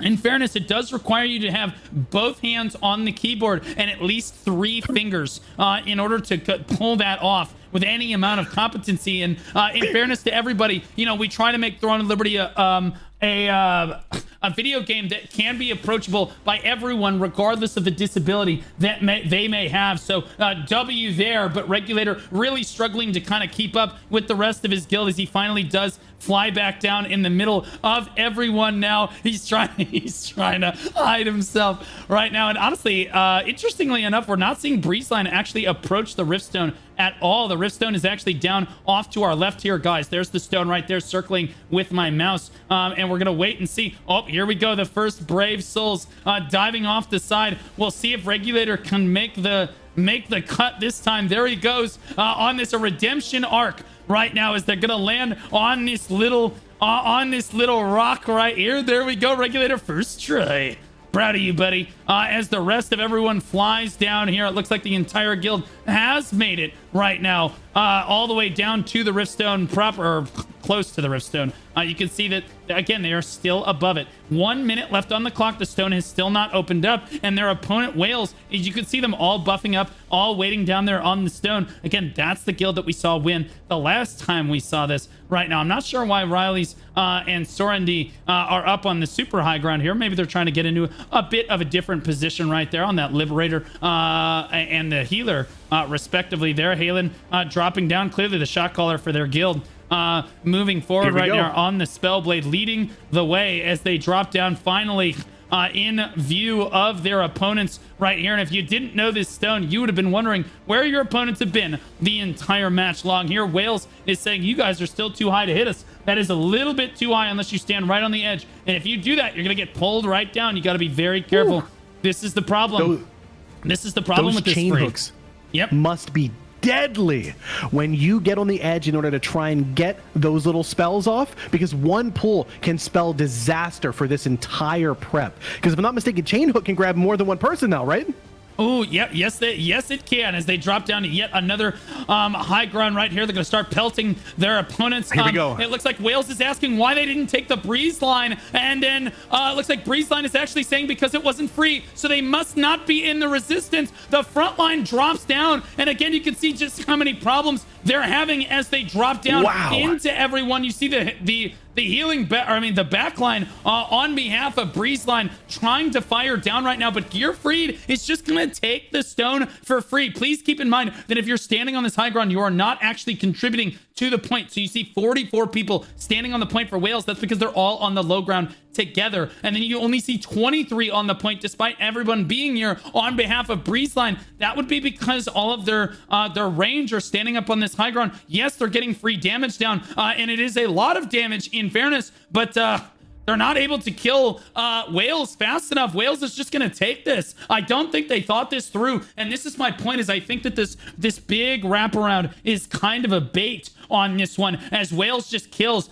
They swallow, if you will, basically anyone that comes down here. They are the largest mammal on the planet, and they're taking a lot of punishment. Look at their health bars going down. But here's the thing, they can just run right back up, and these guys from Breezeline, they can't contribute to anything on this point right now, as they are pelting. They're doing a lot of damage. They're padding their damage stats. There's Weave getting pulled down. How does that medicine feel? Your own tasting like Weave gets pulled down and is now in a lot of trouble. Gonna reposition toward the high ground. So to his credit, he's gonna try to pick up a couple more kills here, but now he is vulnerable. Fortunately for him, he is now contributing to the stone, at least on this one. And again, yeah, he is contributing to the stone here. And again, it's just not enough on behalf of Breezeline, because again, most of their range classes were on the high ground, and you can see most of them have dropped down now as they've realized that they are in dire straits right now. They actually do manage to get, Breezeline finally manages to get on the board. Everybody drops down, and they now have 28 people on the point, which is in contrast to the 11 on the half of Whalez. Whalez getting absolutely wailed on right now. Their blubber under a lot of pressure right now. 26 to 15. The percentage, it looked like it was going to go Whalez's way. Now it's going to go back the other way, Free. This is such an interesting play. So as you all saw in the very beginning, allowing Breezeline to get all that free damage off, went ahead and reset some of Whalez' very key individuals that we had here on the point itself, right? While that damage in the very beginning did not, and I repeat, did not help move the ticker in the very beginning, you are seeing the tide turn right now. Breezeline, 20 people on the actual point itself, along with Whalez trying to get as many people onto the point in order to recap as much as possible. I'm telling you, Breezeline might have been cooking with the full wraparound. They still have 7 people. That is at least one full static still chilling on top of Stonehenge and just raining down fire onto Whalez completely free. But as you can see, Whalez is starting to get the wiser. They're starting to stack directly under the Stonehenge. They're starting to stack directly under, and look at that. That is allowing Breezeline to just go ahead and clean up. There is nowhere safe. And as you can see, oh my goodness gracious, the vast majority of individuals on Breezeline, they have the point, they have control, and they have beat back Whalez into the choke here on the east side. Onto the north side of the Manticus Riftstone. This is amazing to see. All that time parkouring, climbing the mountain has paid off as they reach their peak. Okay, let's just be honest. Let's call a spade a spade. That did not work. They went all the way around on the mountain, finally basically completely abandoned their strategy and realized, okay, we can just kill them. It's like somebody spoke up in voice and said, hey, boss, what if we just killed them? And then the leader, the shot caller was just like, oh, let's try that. So they all dropped down and they just killed them all. Basically, because there's only, I think, 3 or 4 people standing up here still firing on behalf of Breezeline, and they are not the ones making the difference. It is the people on the low ground right now. But then now Whalez in a very tough position. Anyone, oh my gosh, approaches the point. Whalez is normally the ones that are supposed to eat everyone, but now they're the ones being eaten. The hunters have become the hunted on this one, as Whalez really struggling to get in. I'm not sure where the rest of the Whalez guild actually is. Finally, okay, here we go. Down on the low ground. Yes. Yeah, down on the low ground, you see Whalez trying to get a regroup down, and now you can see Breezeline starting to interrupt them here. I'm not sure this is necessarily the best strategy. Putting 1 or 2 really tanky statics down here is probably fine, but eventually Breezeline is going to clear this, or Whalez is going to clear this out and try to push for the stone. It does look like they have conceded. Yeah, it does look like they have conceded the point. It is Breezeline up at 91%. Whalez actually going to make another push on the point. Right now, that is a very interesting strategy, Cotton. Let's see how it works out for them. They're going to try to shove through one tiny little choke. They have no one on the other side. Trash bags, Gear Free, Javenti, Azion, all going to dive in right as the Riftstone becomes taken on the side of Breezeline. Oh my gosh, that is a really tough choke point to push through Free. Again, no one coming from the other side. Everyone approaching from one direction. Whalez trying to squeak their way through this one, honestly pulling a few people off the edge. The front line from Whalez doing a great job right there, but we're seeing Breezeline come out on top. Breezeline made an absolute Giga Chad play there really quick. Whalez pushed up the ramp onto the point, and what did Breezeline do? Breezeline sent at least 2 statics down. They jumped off the point purposefully and chased them up the ramp, creating a pincer. No matter what Whalez would have done there, they could not have backed out of that fight. They had the full commit, and they ran straight into Breezeline's trap. Yeah, well, I think Breezeline knew that that was eventually going to be a thing that happens to them. Whalez now grouping with 1 static on this left side, and then the rest of the guild on the low ground. Are they going to go up and around? They are trying to get up and around on this one. Yep, they are going up and around the mountain. Here we come. Okay, I mean, this is a long time. This is probably at least 2.5 minutes. Ticking. Yeah, on this rotation here. They're going to try to knock I'm not sure why we're trying this. They could have just tried to push from 2 different directions on that one. Again, they just tried to all push from the same side, which is not what you want to do on this Riftstone. You need to try to utilize the fact that you can push from both sides. Instead, they're just going to say, full back off. We can't get up there. We're going to try to... Do they know? I don't think they're going to... Are they going to try... They can't make this. We can't do a fly in here. There's no way. You cannot make this jump. You are going to land basically right where my cursor is, right above that rock right there. This is not what you want to do. Okay, they're going to... All right, it's okay. They're listening to me. It's okay. Oh my God. I was about to start praying the rosary free. They finally do manage to move up and around.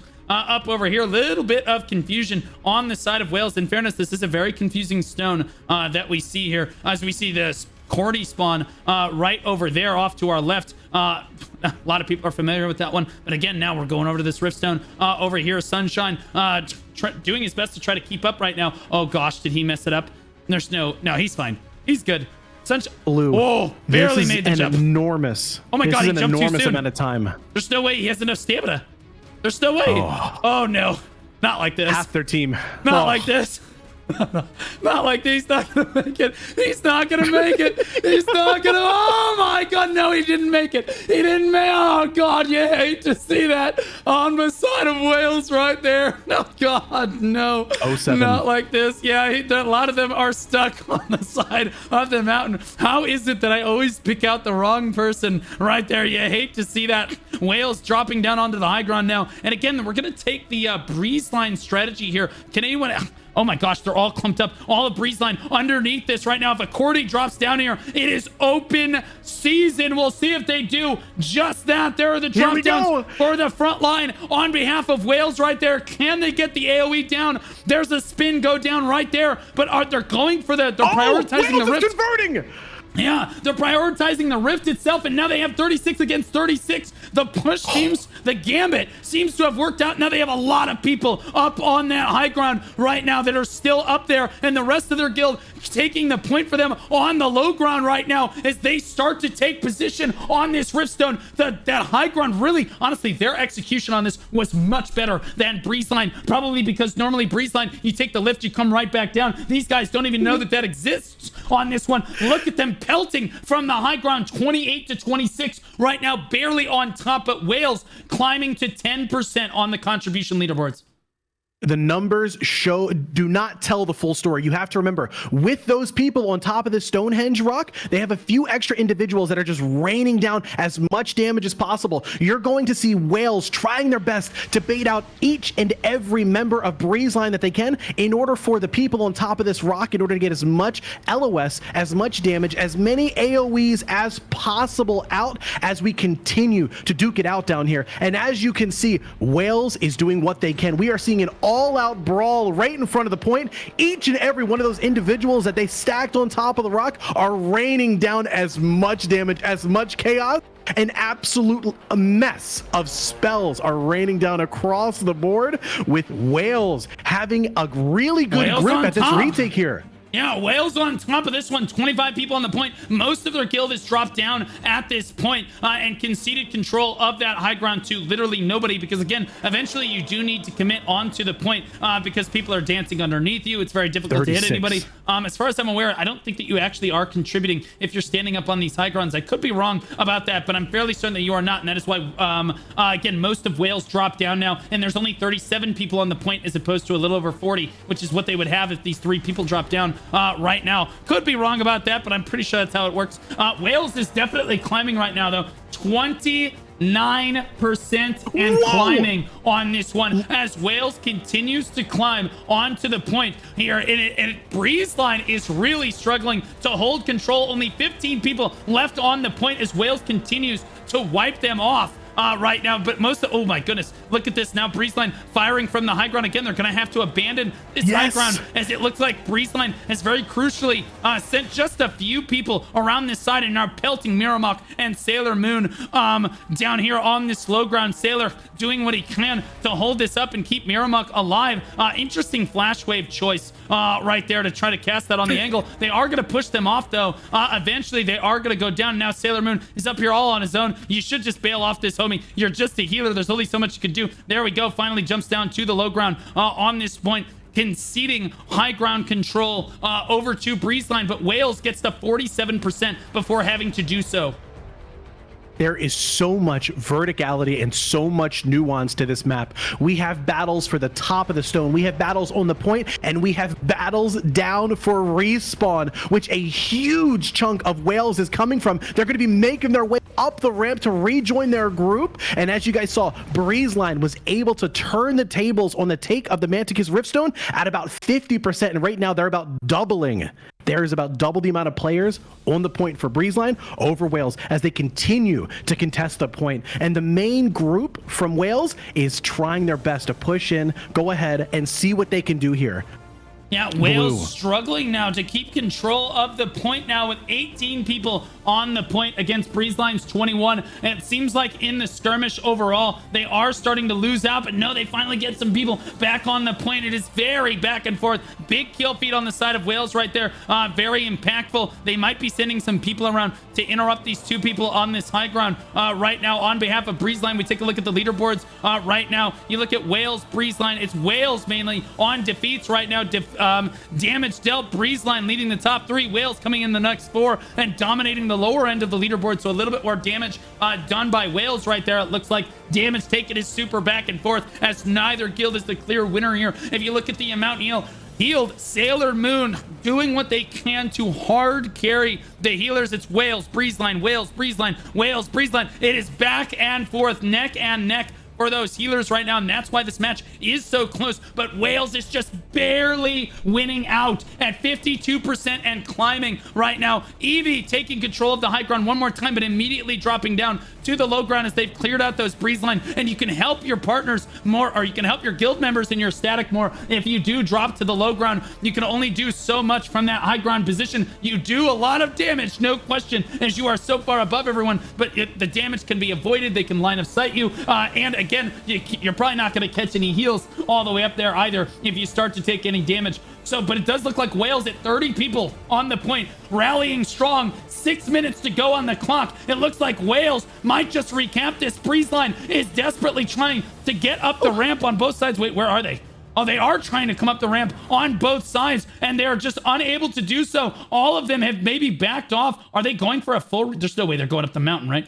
Oh my God, no way. A small force. They're going to give the point away. They're going to go up and around the mountain one more time. We'll be coming around the mountain. Here we come. All of Breezeline is going to go up and around the mountain. That will concede the point over to Whalez on this one. I'm not sure that is necessarily the play.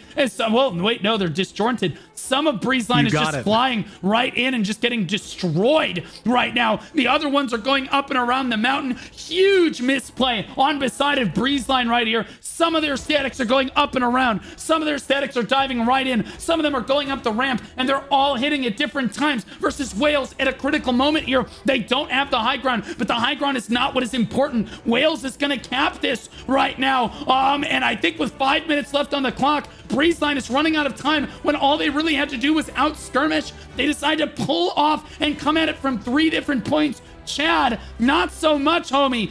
Liberator firing from this high ground right now. A very, very tough position. It does look like that we are going to see Whalez flip this stone back the other way. Breezeline in a lot of trouble with 4.5 minutes left to go. They need to get a cap down. Whalez is showing what they can do. While they did not have the stone in the very beginning, they are showing that they can not only retake, but they can hold. And you're absolutely right. Breezeline is splitting their forces thin across so many different points of entry here. 4 minutes remaining. Oh my God. Bro, I can't believe they didn't interrupt that cap. Sorry to interrupt you, Free. I can't believe they didn't interrupt that cap. All Whalez needs to do at this point is to keep them from capping right now. That's all they need to do is to stop them from touching the Riftstone, and they won't be able to do anything. 4 minutes on the clock. Every second is so critical right now. Where is Breezeline? Where are you? What are you doing? Oh my gosh! I'm looking everywhere. All of Whalez is on the point right now. Breezeline trying to go up and around. They're in an all-out panic. They're trying to go around. They're half-heartedly diving towards the stone. Now Jayla realizes there's just not enough time left, and now he just dives in. That's a spear dagger, basically taking that choke head on like that. But again, just not enough of them on the point. They do have the high ground, but I told you, the high ground is really not this important. When you need to get the cap down on the rift, you need to basically get boots on this point right now. The high ground is just not what you need at the moment. Whalez knows all they got to do is keep interrupting them, and that's exactly what they're doing. Yami-Saw struggling, and you can't help your tanks if you're standing way up here. You can't. Again, how is NA West going to use all of their tornadoes from the high ground, guys? How will they get it done? Finally, they do manage to get it off, and Breezeline is going to try to flip this. 32 people on the point against 20. Whalez is starting to get wiped off. Finally, Breezeline showing up on the point. No way we see this flip right now, Free. Look at this. I told you guys not to count out a Riftstone until the very last second. We are seeing Breezeline come in force, clear Whalez out as much as they possibly can. They have 3 minutes remaining. This is, 2.5 minutes remaining. There is more than enough time to go ahead and flip this. I don't know about more than enough time. 17%. You need to start climbing faster than this if you're going to make this happen right now. Breezeline, Whalez knows they just need to keep 2 times as many people from being on the point at this stage of the match right now. Look at that feed for Breezeline, though. It looks really good. Whalez trying to hold it together into the final moments right here, and Breezeline trying to battle that out right now. They do have control of the high ground. It's 23-31. Whalez desperately just sprinting back to the point to try to keep as many people on the point as possible. Breezeline may have just overcommitted to the high ground, Free.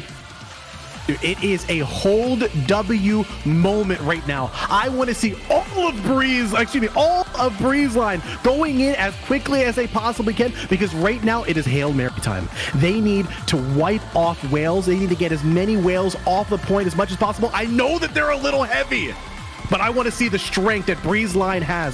The strength that they showed in the beginning of this fight. Where is Breezeline, man? I'm telling you, where is this guild? Where are all of you? Running up and around. They're still running up and around. Bang! What are you doing? You're griefing us. What are you doing right now? Oh my gosh, bro, if I was their shot caller, I'd be losing my mind right now as they keep running up and around, and instead of running up the ramp, which is what they need to be doing right now, the ramp is not contested. You can see Mr. Saint walked right onto the point. No problems for the most part right there. No big deal, but Whalez is just running straight up onto the point, and they're regrouping so much faster than their opponent. It looks like Whalez, stronger strategy, stronger execution, gonna take this all the way to the finish line, I think, here, as Breezeline with a massive fumble. They chose this map, didn't understand how the map worked well enough. We're not when things got hairy, things got messy, and they had statics going up and around. They had statics cutting corners. They had statics coming up the ramp. They had statics skirmishing on the low ground versus Whalez that was like, keep it simple, stupid. We say this every single time. Keep it simple, stupid. You really just want to have everybody running up and regrouping in the same spot if you can avoid it, especially when a match as close as this one. Whalez is going to take it all the way home. It was super back and forth. Both guilds owned the Riftstone at one point in time. I'm sure that Breezeline is going to look back at this and say, what we coulda, shoulda, woulda on this one. What a display for both guilds right there. Wow, we got some banger matches coming out today. Kaiser shows the top kills of the lobby at 52 on a spear dagger. Pudge on a spear dagger as well. More kills right there. Again, we talked about those liberators was mainly Liberators on that high ground. I think that people put way too much onus on that high ground. Regrouping on the high ground is one thing. It takes a long time, but you do get a solid engage onto the stone, and you can put your range classes in a basically unlosable position. It's great, but over time, again, keeping the Liberators up there that long, you're basically losing all of the verticality of Flash Wave, and everything just cannot be used from that high ground. I'm not sure that that was the play to keep those classes up there. Maybe just misunderstanding how their class works at a core level. They just said, oh, if I stand on a high ground, I can just poop on people like a pigeon. But that is not necessarily what you want right there. As you can see, Whalez dominating on this leaderboard. Damage dealt 2.8 million for Koro Lucifer on the Liberator, but you'll notice this guy was not on the high ground very often. Migo on behalf of Whalez right here, and again, he was not on the high ground very often either. Another Spellblade Spear Dagger from Pudge. Ejai for Breezeline right there on the Wand Dagger W right there. Seeing a Wand Dagger Merv, the top Cordy crossbow of the lobby there. Let's take a look at damage taken. Saphira, Weedians, Lumi, Murray, and Merv, the top tanks of the lobby, ironically 3 of which are healers, and 1 is a Cordy crossbow. Interestingly enough, amount healed 12 million from Nono Pak, the goated healer of the lobby, helping carry Whalez to victory on that one. Guap, Sailor Moon, and Q Shiesty, the other top healers of the lobby. Sunshine rounding out the top 5. What a close match that just was, Free. No, you're absolutely right. And I just want to be clear. It was unbelievable how much stock both of the guilds put into having that high ground. You got to think about it, right? We had one guild start out waiting for the full 5 minutes, waiting for the Riftstone to open. They made the way around. They did not fight out for it, and they went ahead and they kited all the way around. And then they started when the Riftstone opened. And then mid-fight, about 5 minutes in, we had the opposite guild go through, jump up, rain their hellfire down. And from there, as you can see, both of the guilds thought that elevation was key. But as you can see, the people who jumped down, the people who had contribution on the point, the people who were able to clear out the opposition quicker, were able to take the dub home. Yeah, absolutely. Again, you're not going to see crazy high stats. People complaining about the stats. You're not going to see crazy high stats in an absolute back and forth bloodbath, where again you see the highest healing, ironically, in the matches that don't have very much going on, because you're constantly keeping all of your healing stacking buffs running. You're over healing people, right? But in a match like that where it's super hectic, you're going to see lower healing numbers. You're going to see lower damage done, lower kills overall, because you're not always grouped up with your static. You're kind of waiting. You're trying to run around, etc. But such an interesting Riftstone. If we want to talk about that for a second, I do want to say that for what it's worth, Mystic did end up dropping out of the tournament. They at least were able to inform us yesterday or a few days ago that they did drop out. Cat Cafe waited until about 30 minutes ago to tell us that they were dropping out of the tournament and will not be showing up for their match. So interesting there on that leadership core. Wow. So no Cat Cafe today, no Mystic today, but in fairness, Mystic at least did give us a heads up on this one. So the next match that we will end up seeing is going to be Holy Crepe versus Aquaria on this one. Holy Crepe from the Invoker server, rank 1 in their alliance with Nazgul, who we just saw fight on that Malakar Riftstarn, full contact, and Obsidian, who again did not even tell us that they weren't going to show up for the match. But I would hold that more to their leadership core, not the people in the guild. Those are innocent people there. Rank 3 on their server overall, 4 siege wins. Prediction rank 8, and then they had some chat PvP for Warband, but Warband got knocked out already, so I don't even bother with that anymore. I'll let you introduce Aquaria. Thank you very much. And Aquaria is looking nice and juiced. Coming in here, their alliance consists of Lemonade, Pride, along with Oolong, my favorite kind of tea, on their server. They're second, and as of right now, so Siege is 1, all pre-merge. Okay, no worries. We haven't had any recent wins, but we had school dubs. Their prediction is between 5th and 8th, so they can still land where they expect, and their chat PvP, of course, is something that I can 100% identify with. We are illiterate crabs. As someone who cannot read, I completely understand. We are Yeah, I can't illiterate read. crabs. Hey man, their name is Aquaria, so I don't know what you necessarily expected on this one, but Aquaria versus Holy Crepe should be relatively close, as Holy Crepe can pull from their alliance on this one, especially since Obsidian's leadership core has kind of faltered them a little bit. My understanding is that guild is basically folding overall, because players are just not very happy with what's going on in that guild at the moment. So full contact, I believe, is still in the tournament, unless did we see did full contact get knocked out? No, they did get knocked out by Cat Cafe earlier, and again, Cat Cafe bowed out all on their own. So sadly, Cat Cafe not in the tournament anymore there. Holy Crepe, though, I think, again, they can fill with Obsidian here, and I do think that they can put up a pretty solid fight here. Aquaria on the other side, though, they've got Pride, Oolong, and Lemonade in their alliance to pull from, as none of them are in the tournament here. On paper, who are you favoring? I am so very curious to see how this battle is going to pan out. I'm curious to see what specific map we're going to play on, but after taking a little bit of partnership with some of the peeps who are really big in the PvP scene here in Throne and Liberty, especially right now, I think I have my odds on Aquaria. What about your thoughts, Blue?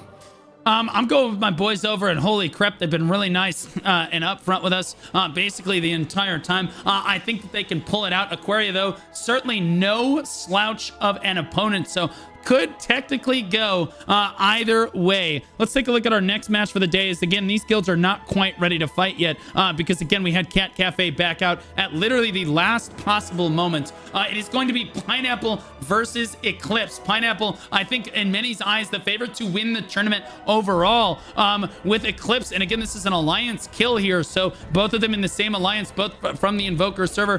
Pineapple rank 1 in their alliance overall, rank 1 on the server, no siege wins. But they said they don't need to chat PvP. We already know we're number 1, basically. The prediction for the tournament was first overall.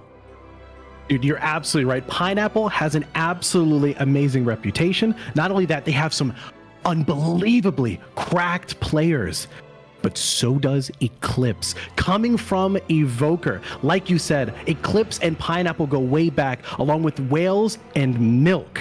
As of right now, within their server, it looks like they're ranked 2nd. They have, quote unquote, this is not even the chat PvP. They have won too many sieges. That means they've won more than 10 because there's no numbers past 10. And as for their chat PvP, GG's NA West over here representing the West, dude. I'm so excited to see Pineapple and Eclipse in a winner's bracket. So very curious. Yeah, they're going to be super sweet. Now let's talk a little bit about the current metagame at NA West. So I'm seeing an awful lot of tornadoes. Tornadoes are not considered to be particularly good in the current metagame for about 7 or 8 different reasons, of which we've listed many times. Yet we see them consistently on NA West. I'm curious, FR33, do you think NA West can beat NA East, like, legitimately? So, okay. So no memes, no nothing, yeah? Mm. All right. If we took all stars from both NA West along with NA East, I'm talking we're pulling from all servers, we're pulling from all guilds, we're putting all of our beef aside, we would have a fight for the ages. I'm just thinking about what I've seen on NA West, how I've seen the meta evolve, and how I've seen both the player confidence along with the skill ceiling. I'm talking absolutely skyrocket, especially as we jump into T2 with all of our different avenues of attack, ways we can build, and ways that we can abuse our opponents. I'm going to go with NA West. They're my boys. They're my boys. I saw NA East play, okay? You have put on some wonderful examples, and we've seen some great fights on NA East, but I'm going to be real. I've been fighting with West for a long time. No contest. Okay, I'm thinking, I'll be honest with you, I think the top 4 guilds from NA East could absolutely bulldoze basically the entire top end of NA West. I'm just gonna say it. It is what it is. At the end of the day, maybe the top 7 guilds at this point. Just be honest with you. Okay. If we could even get you guys to show up, because in fairness, we've got Cat Cafe down here, doesn't even give us the time of day to even show up for the match. So like, yeah, it is what it is. What are you gonna do at that? Okay, real talk though, of the 3 regions, we're gonna disagree on this. Okay, we're gonna disagree on this. of the 3 regions, though, who do you feel is the strongest? Do you think that NA West first? Do you think NA West would beat EU? Okay, that's actually a really good question. So EU is actually really scary. The vast majority of my time playing MMOs in general has actually been on EU. As someone from NA, I really do go to EU in order to look for the competition. I want to see, I'm talking absolute gamers, no lives, degenerates. You know what I'm saying? And that's what you find on EU. EU is actually terrifying. I'm going to be real. EU is genuinely scary. Yeah, I'm thinking that you're gonna need some of that lotion on your right side there, fighting the EU guilds. Mainly because EU is basically all clustered into one server. NA is divided between NA East and NA West, but EU is all on one server. And I'm gonna tell you, all their talent or lack thereof is condensed into one very confined area there. So your prediction for that, just to be clear, you think that EU is stronger than NA West? And NA West is stronger than NA East? I think that NA West is stronger than everyone, and then EU and NA East are going to be fighting for our crumbs. You know what I mean? So look, Blue, this is what I need from you. I need you to take some partnership with Amazon, all right? I want to see a global server. Or I want to see a tournament where we do pull the all-stars. You know what I'm saying? And I want to see a no holds bar. I want to see NA West, the best of the best. NA East, the cream of the crop. And EU, I'm talking regardless of what guild you're repping, I want to see each one of them go at it so that we can finally crown one region as the absolute best global. I also want to see the inter-server, but I think that the bracket kind of goes like this. Have you ever seen, are you a fan of League of Legends in the Worlds? I love League. Well, not I haven't played in like 10 years, but it's also like 40 years old. But I bring it up because do you know North America's history at in League of Legends? In Worlds? It not only is it bad, it's almost a meme since season 2. Yep. That's NA West in this situation. Y'all aren't even getting out of groups. I'm just gonna be honest. At least the top end guilds from EU, can go toe to toe, in my opinion, with NA East. I still think NA East takes it, but like at the same time, NA West too. You guys are the buy round. Okay, I'm just being honest. You guys are the buy round. It is what it is. All right, look. We're gonna go through our. You like anime, right, Blue? What is your favorite anime? No, I do not like anime. Unless at all. Well, no. I mean, well, I do like certain types of anime, but we're not going to talk about that right now. Okay, hear me out. We're gonna go through our hyperbolic time chamber. Okay, listen to me. NA West is getting a wake up call right now from you, Blue. From you, no one else.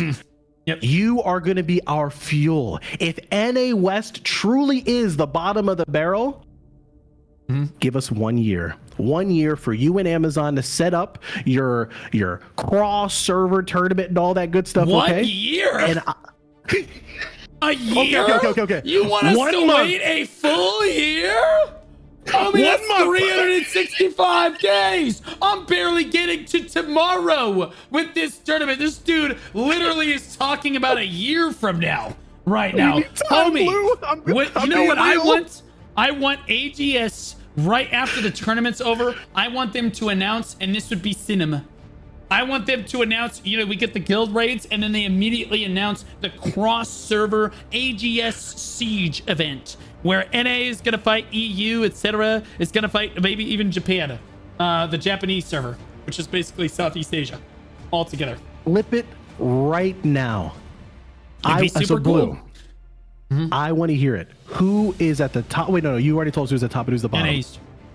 It's NA East, followed closely by EU, and then there's a large gap, followed by yet another canyon level gap, and then there is NA West.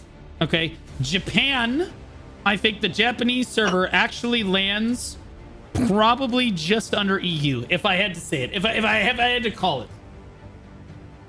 I forgot all about JP and SEA. That's crazy.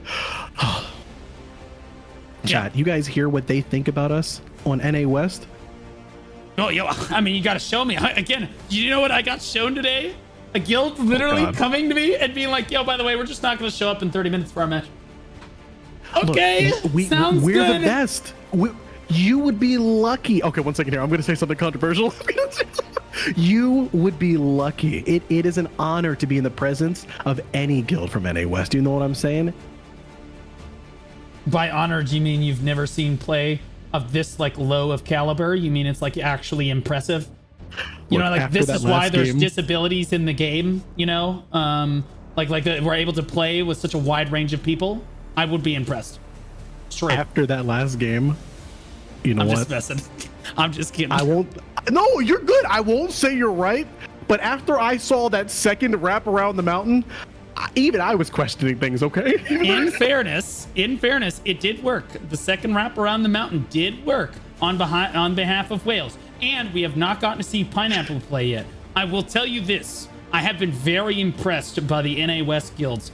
Yeah, I'm throwing some chat PvP now, but of course I'm loyal. Of course I'm gonna say NA East. You know what I mean? It is what it is. If not to just be contradictory with you, because of course you're gonna say NA West. That being said, I am right in this position, but that is irrelevant. I have seen some pretty solid play from the NA West guilds.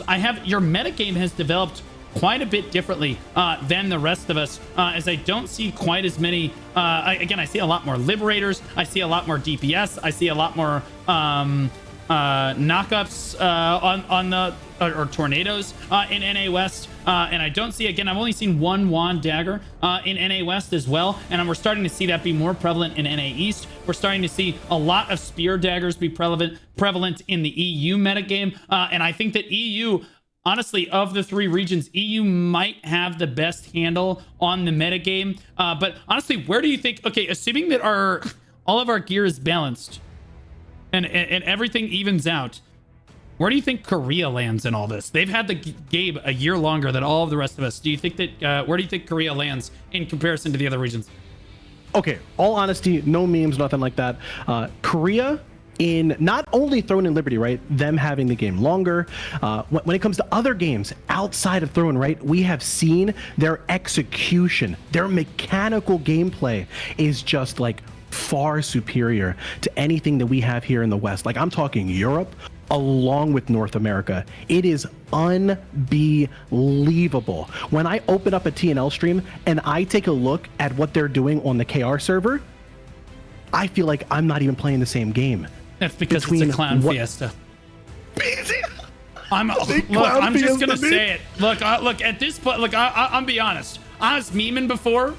I'm gonna be honest with you. I think that NA West is actually a really solid region based on the play that I've seen. I've seen the play on every region now, except for Japan. I'm missing Japan. But I know what the Southeast Asia server looks like for other MMOs. And so those guys definitely know what's going on over there.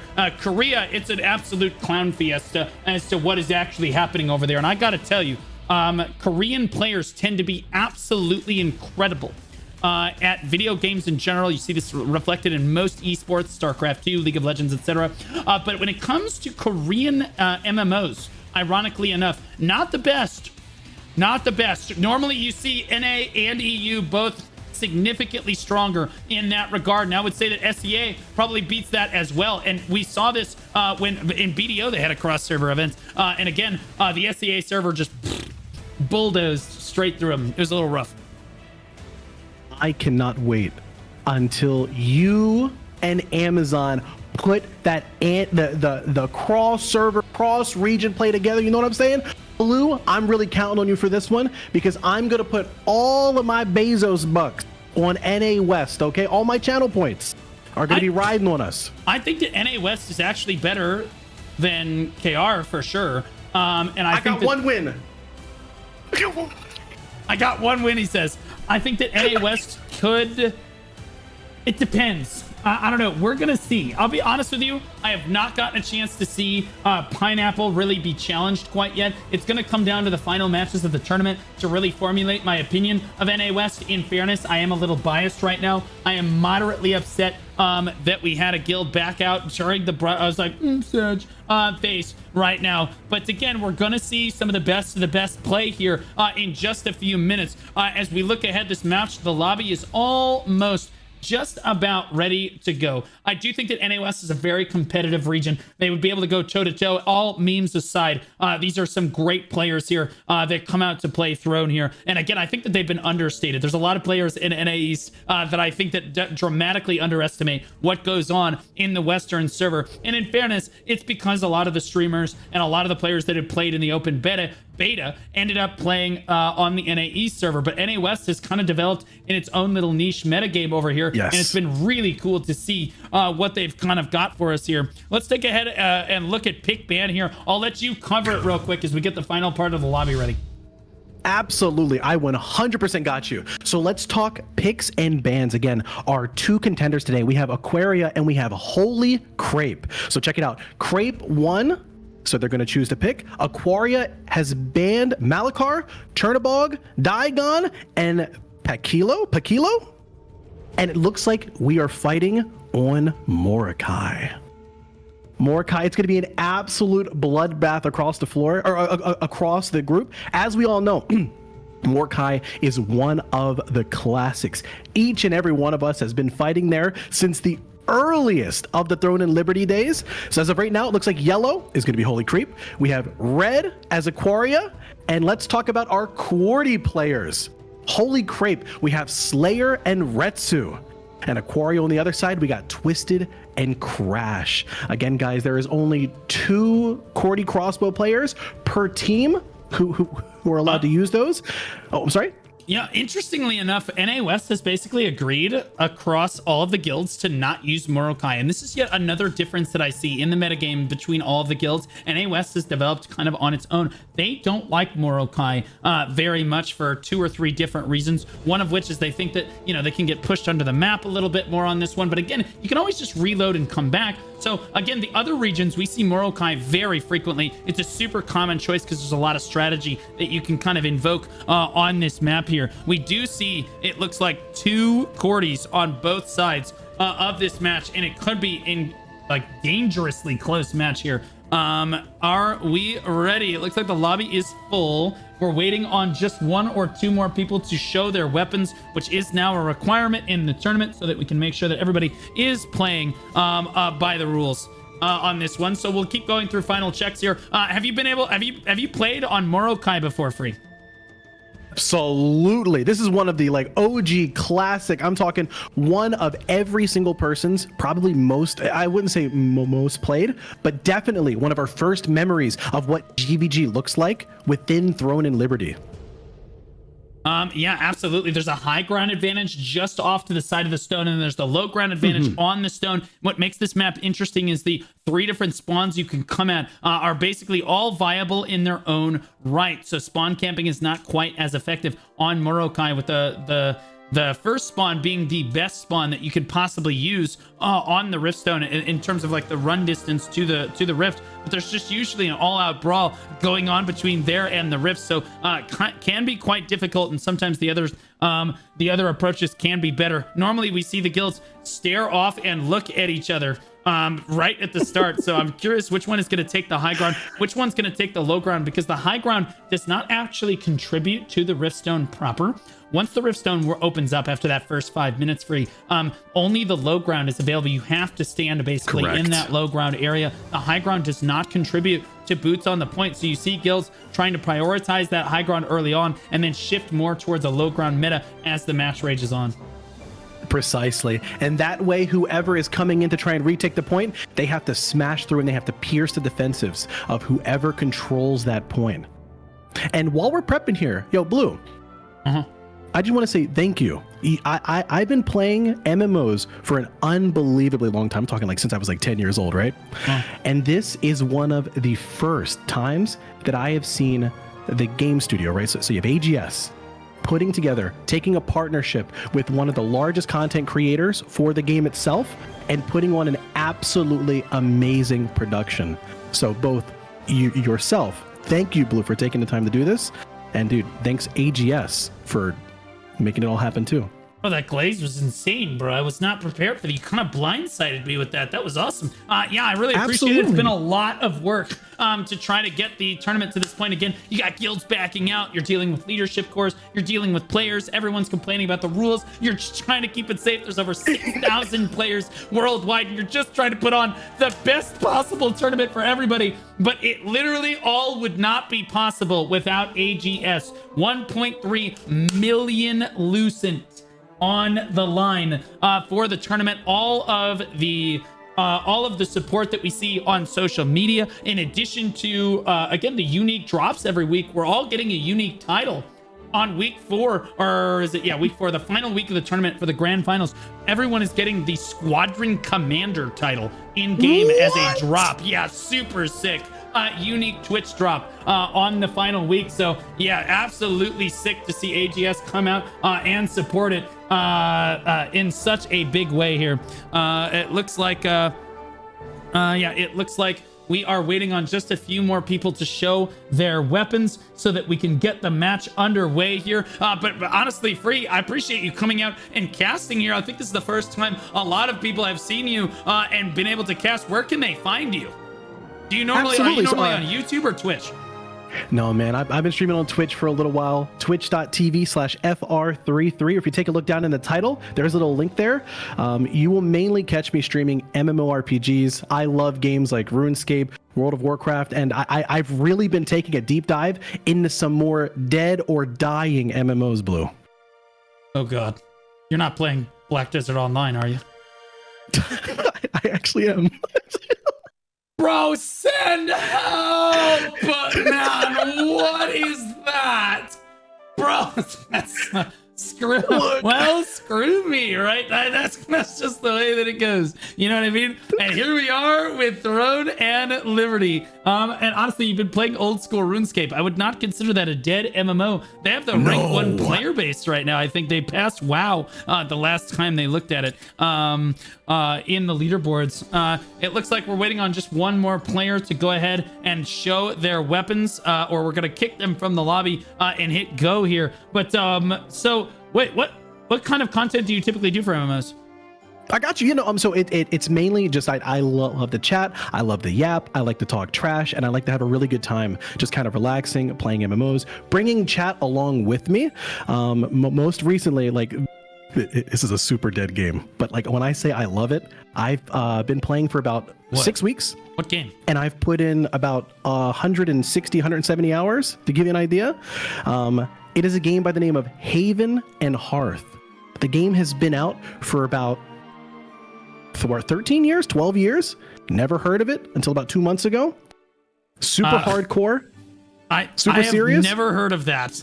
But okay, sounds good. I'll take your word for it on this one. I'm going to stick with Throne and Liberty, as it's just an objectively better game in basically every single conceivable way on this one. It looks like that we are finally in the match on mmorpg here as we flip over toward the live scene. The guilds are starting to spawn in. Sadly for the spectators, we spawn in Narnia on this map. We have to go all the way over to the point itself here. Looks like both guilds have chosen opposite spawns here. No, they spawn on top of each other as, oh my gosh, everyone is already an all-out brawl. Gracious. And Aquaria is coming out on top initially. Free. I am still making my way from Narnia. I'll see you there in a second. All right. Whenever you get here, you let us know. Make sure you give Mr. Tumnus a high five on that one, as it looks like Aquaria coming out on top, but we are seeing some holy Crepe taking some kills in this lobby right now, as again, both guilds trying to slowly work their way towards the stone. This is in contrast to what we normally see when two guilds spawn in different areas of the map. Normally, we see them kind of approach. One guild stands over on the high ground, the other guild stands over on the low ground, and then they basically square off with one another until one of them pulls the trigger. This time, they both spawn at the same area, and it's just an all-out brawl. Ultimately, what this comes down to is basically your shot caller saying, okay, guys, you just have to win, and all of your statics have to be playing with each other. They need to be in voice with one another. They need to be communicating with one another The healers need to be coordinating, stacking that nature's blessing on everyone. The DPS need to all be on the same target, etc. And it looks like, again, it looks like Aquaria just getting the upper hand so far in this matchup here. Beautiful. And as I make my way out of the closet over to the actual point itself, there is some madness going on over here. We have 3 minutes until the Riftstone opens up, and as you all can see, we have an absolute bloodbath here on the point itself. No clear winner, no clear decided victor yet. One thing that I do remember from playing in the OG game is that the actual PvP zone was extremely small on this. But this being a war zone, the PvP borders have opened up considerably, allowing people to be ganked and killed on the way to the actual point itself. But taking a look here, it is nothing but business here. It looks like Aquaria take over point and have as many bodies as they can. As you can see, they're using the elevation difference right behind the rift stone itself to just rain down as much fire as they can in order to avoid some of the AoEs that are coming from Holy Crepe. Blue. Yeah, Izzy over here on the Staff Wand, my alma mater class. Right now, you do not see Staff Wand a crazy amount, but a huge diversity in what you're able to pump out. It can crank out a lot of damage, or you can be more healer oriented. Looks like they took Healing Circle right there and get stunned up, but that's okay because they're standing in a good position. Throws down the meteor to try to make something happen. There again, looks like Izzy is functioning as a healer in this one. We look on the other side, Tao Bei on this side, a more traditional healer. You're seeing the Seekers come out right here. Ixibit firing away on this Liberator, just firing into Cookie over there on the other side of things, and Aquaria continually getting the upper hand on this one. Ixibit finding it really easy to put damage down consistently for his guild. If we take a look at the defeats before the Riftstone opens up here, you see Aquaria dominating the leaderboard here. Holy Crepe coming in, Cuz Lightyear and Volts down here at the bottom on the Spear Dagger, but the Gladiators from Zoke and Drakon Steel having the most kills in the lobby so far. Assists a little bit back and forth, but mainly Aquaria right there. Damage dealt. Holy Crepe, actually Volts from Holy Crepe has the most damage in the lobby so far. Just only 7 defeats as he keeps getting KS'd repeatedly by his team. Damage taken. Holy Crepe, no surprise there, taking more damage. Amount healed it, and there is the story. Aquaria's healers definitely able to get ready set a little bit better right now. Frey is the only 40 seconds before the stone opens up. You see Aquaria in a dominating position. 40 seconds remaining. You're absolutely right, Blue. And it looks like Aquaria wants to force off every single member of Holy Crepe as they continue to push them off the point. I'm telling you, Aquaria said, hey, we are here to stay. We want this point, and we are willing to fight for it. Take a look. We even have respawns from Aquaria coming all the way around the backside in order to not only flank, but also stop some of the respawners from coming in. I'm talking 1 or 2 statics. This fight is across the entire point. 10 seconds remaining, and I want to see Holy Crepe push on through in order to contest this, because right now it looks like Aquaria is going to be taking the very first touch, and here it is. Exit only 2 touching the stone. Yeah, but they've backed up now, and that's going to force Holy Crepe forward. Here comes the engagement from Holy Crepe. Yes, they get the initiate on the Riftstone, but Holy Crepe takes the opportunity to dive into them, and they get through that choke. No, they're all sitting in the middle of the choke point. What are you doing? Holy Crepe gets wiped immediately right there. The entire guild walks into a narrow choke point, gets double Cordy spun, and get absolutely obliterated in the tiny choke point. Aquaria waiting on that respawn. They should... Holy Crepe, they took the opportunity to kind of dash forward right there. It looked really good, but when they all funnel through that little choke instead of spreading out and kind of approaching from different angles, it basically puts you in a moment of weakness, in a moment of serious vulnerability, and Aquaria there to capitalize.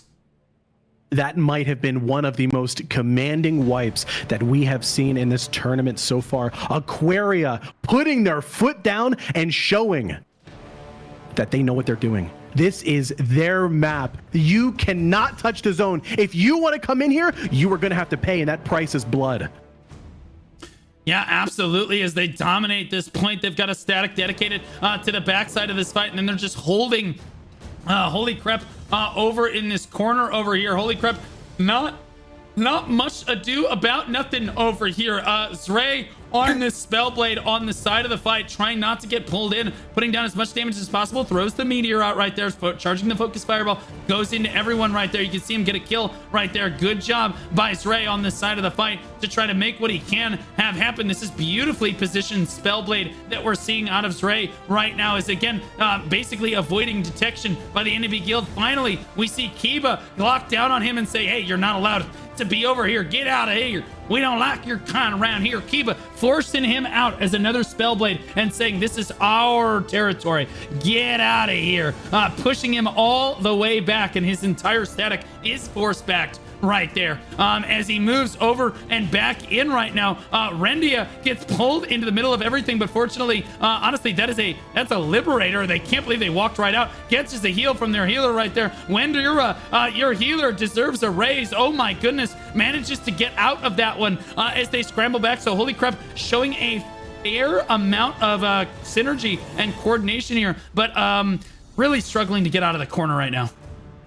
I want to see. So right now, what are we seeing? We are seeing Aquaria hold this mid choke, and they are not letting it go in the slightest. They are saying, hey, if you respawn here, you will die. I want to see Holy Crepe remove themselves from here. I want to see a full reset and try something just a little bit different. Try something just a little bit new. As we see people moving up the actual hill here just a little bit, but as you can see, oh my goodness gracious, Aquaria is not letting go. They are not letting Crepe. They are not letting them move. They're not letting them restack. They're not letting them breathe. Right now, I'm seeing Aquaria across the entire map. And as you can see, Holy Crepe actually, they are coming from another respawn point over here on the southern side of the actual rift itself. But as you can see, that's just funneling into yet another choke point. And they are playing directly into Aquaria's game. This is what makes this map so interesting, is that you see consistently, you see people being able to spawn up. Guilds can just spawn from a different spawn point. If they're getting bared down on too hard on one spawn, they can just spawn in another. But sadly for them, Aquaria has shifted their focus, and now we're seeing, look at this. Now they're shifting it again. Here they go. They're going to spawn at point 1. I'm not sure that Holy Crepe is even going to be able to get a capture on the point at this stage right now. Aquaria just so dominant. They seem to understand this map just better than Holy Crepe does, and they're just working together in their static groups right now. It does, again, Holy Crepe chose this map and does not look like they are quite as prepared for it as Aquaria. Aquaria looking like one of the stronger guilds in the tournament. I'm very impressed with this guild here. Aquaria is showing the strength that they have here, not only in their coordination, but also catching the enemy within the chokes, catching them off balance and being able to capitalize on a absolutely amazing amount of kills, as we see Holy Crepe actually taking a moment here to regroup over here on the southern side. And it looks like Aquaria is going full aggression. Holy Crepe said, hey, wait a minute, timeout, let us restack. And Aquaria said, there ain't no timeouts. Yeah, there is no timeouts. Elboon in a perfect position on this healer right here, making sure everybody not only is fully capped off on their healing, but also has that barrier shield as well. So in a great position right now, and you can see there's the battle that we saw. Thank you, Free, for showing us the other battle on this one. As they shift over, they mopped up Holy Crepe on the other side. That was the flank squad for Holy Crepe, and then now this is the main ball that they're starting to work their way through slowly but surely right now, as again Aquaria just tightening the noose in this match. It is so hard. Yo, Blue, you need to tell me, if you are Holy Crepe, what is your play? How do you find a way to pass the defenses of Aquaria? In this case, I think you need to all spawn at the same spawn. You need to just basically, everybody dies, you hold spawns, and then you pick one of the spawns that is open, and then you just try to blitz the point with all of your cooldowns up to the best of your ability. Maybe you pop Guardians, you pop Remedies, and you just go for one really solid wipe, and then you try to maintain control to the best of your ability. Because right now, this trickle spawn strategy that we're seeing on behalf of Holy Crepe, they're fighting in the woods now, in the forest They just can't be. There is no safe place for them right now. Wow. As you said, there is no rest for the weary right now. Nightmare doing what he can to try to push people off of his static right now on this healer, but kind of sitting beside himself right there. Angwich in the middle of everything on the spear dagger. Oh my goodness, takes a lot of damage. He's gonna go down right there. Good pick off on the side of Holy Crepe, so they are able to battle back a little bit. Look at them controlling this little choke point here. Is really solid right now. The crazy thing is that I don't even see the main force of Aquaria. The vast majority of them, they're making sure stragglers cannot get to the point. The vast majority of them is actually on point. I'm talking way behind the choke point, right? And we're just seeing 1 or 2 statics from Aquaria come through and just decimate. Look at this, decimate from behind Holy Crepe. This is one of the more commanding groups that we've seen so far in the tournament. Yeah, Justin, the only one left alive, the boy who lived or maybe didn't, gets pulled right back in and immediately finished off by a Spellblade. Look at this flank coming around the outside of the fight for Aquaria. Beautiful flank coming in for Sky and his static right here to approach Holy Crepe from the side. Holy Crepe pinned against the respawn portal right now on portal 2. It looks like Cuz Lightyear doing what he can, but is going to go down right now. Only Pans in the pushing in on behalf of Aquaria right now to back up the rest of his boys. There's Renaissance as well, the front line, with not much to do on Aquaria right now other than basically just disrupt as their DPS just wades through the fight. Goodness me. And you are absolutely right. This really shows time to kill has been decreased in this most recent patch. I'm seeing that Blood Devo change, turning people into paper, not being able to stack it over and over and over again. But instead, that 45-second cooldown allows for an amazing window to just rip through any of your targets. Yeah, Volt's the top DPS on the side of Holy Crepe, going to go down right there as the entire guild collapses down on his static. Absolutely tragic to see that. Yeah, interestingly enough, the Blood Devotion, the best guilds on this new patch for Blood Devo, if you cast Blood Devotion, it has a duration on the skill. If you use Blood Devo again before the duration of the skill actually runs out, you do not get the debuff right away, and you get another 15 seconds or so of Blood Devo if you do it just right. So you're seeing the top guilds still trying to stack Blood Devo, but it's much more hard to coordinate that now, as we are seeing Holy Crepe actually get control of the point. They have more people on the point right now. It's climbing 28%. I'm not sure how they're doing it. Amelia Earhart. Oh, that's such a clever name. Flying high right now, trying to stay on the point on behalf of Holy Crepe. A beautiful attempt on the point right now, but I'm not sure they're going to be able to hold it down as the kill feed looks very red. We're going to see if they can. Hey, I'm going to be honest with you. We are 10 minutes into the fight, 10 minutes since the stone has become available. To even touch it once shows that a change in strategy truly can be the difference here. You have to keep in mind, Aquaria pulled their entire guild off the point. They got cocky. They got confident. That allowed Holy Crepe to go ahead, respawn a little bit closer, touch the point, and they are doing what they can to go ahead and just duke it out here on the point. But as you can see, Aquaria did not like that. They are pushing them straight back to the same point. We are just seeing a restart of the entire beginning of the fight with Holy Crepe respawning, holding W, walking in straight into the mouth of Aquaria. Yeah, Ixie right here doing a great job on this Liberator to stay in a good position. Finally does get stunned up. Caster Curse on that one. There's Izzy right behind him. Izzy, honestly, spec'd as a healer on this one, trying to do what they can to keep her static alive, but now she's the one under a lot of pressure now as her static is just falling apart. You see Beastman, Reverie, Izzy tries to get the heal into Reverie. Izzy steps barely out of range, but now she doesn't have the heal for herself. The selfless healer play right there as Izzy is going to go down for healing. Reverie dives over to the point one more time as the other healer, that static, will live on, but maybe not for much longer. What can they do? Beam Lord Bugatti. That's actually a crazy name. Beam Lord. Okay, you gotta hand it to NA West. They have the best names of all of the regions. Beam Lord Bugatti over here. in the middle of everything. Great tank POV right now as he's just standing in the middle of everyone. Just look at how much damage he is tanking on behalf of his team right now. But sadly, I'm not sure it's enough. Look at all of the red health bars. He's eventually going to go down, and so is every single other yellow health bar on your screen as Aquaria clamps the vice down. And they are not letting go. You do have to give it to Holy Crepe, though. If you take a look, they are trying new things. They are trying new angles. They are trying to get onto the point the best that they possibly can. Take a look at this. We have different statics at 3 different spawn points. So Aquaria is being spread thin. Holy Crepe is trying to turn a tide here. They are trying to get their statics in order to get those snipes, in order to get as many kills as possible, in order to push the meter just a little bit. But as you can see, Aquaria said, hey, look, you got 1 touch on the stone. That's it. That's the game. 8 minutes remaining. Let's see if they can do it again, Blue.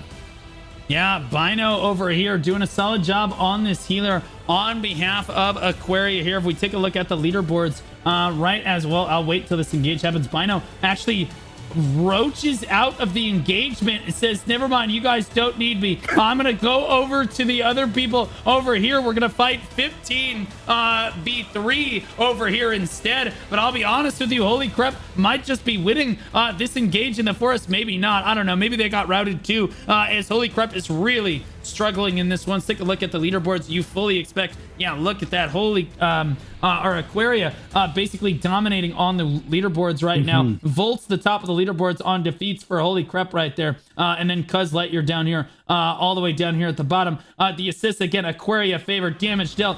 Volt's ironically in the losing guild currently, but the highest damage in the lobby on the spear dagger right now for Holy Crepe right there. Damage taken 1.7 million for Vital, Caster Ice, and again Volt's number 3 in damage dealt, number 1 in damage taken. What an absolute Giga Chad right now. L Boone, the best healer in the lobby, 20.4 million so far. Tongpyeong, Terra, Tao Bei, Thorazine, all the way down here. Bino barely seen down there at the bottom. And again, maybe that moment of indecision is just an indicator for what else has been going on in the match for him. It looks like Nightmare is going to run through. He's looking for his static group to try to regroup right now, but I think they all might be dead here. Free.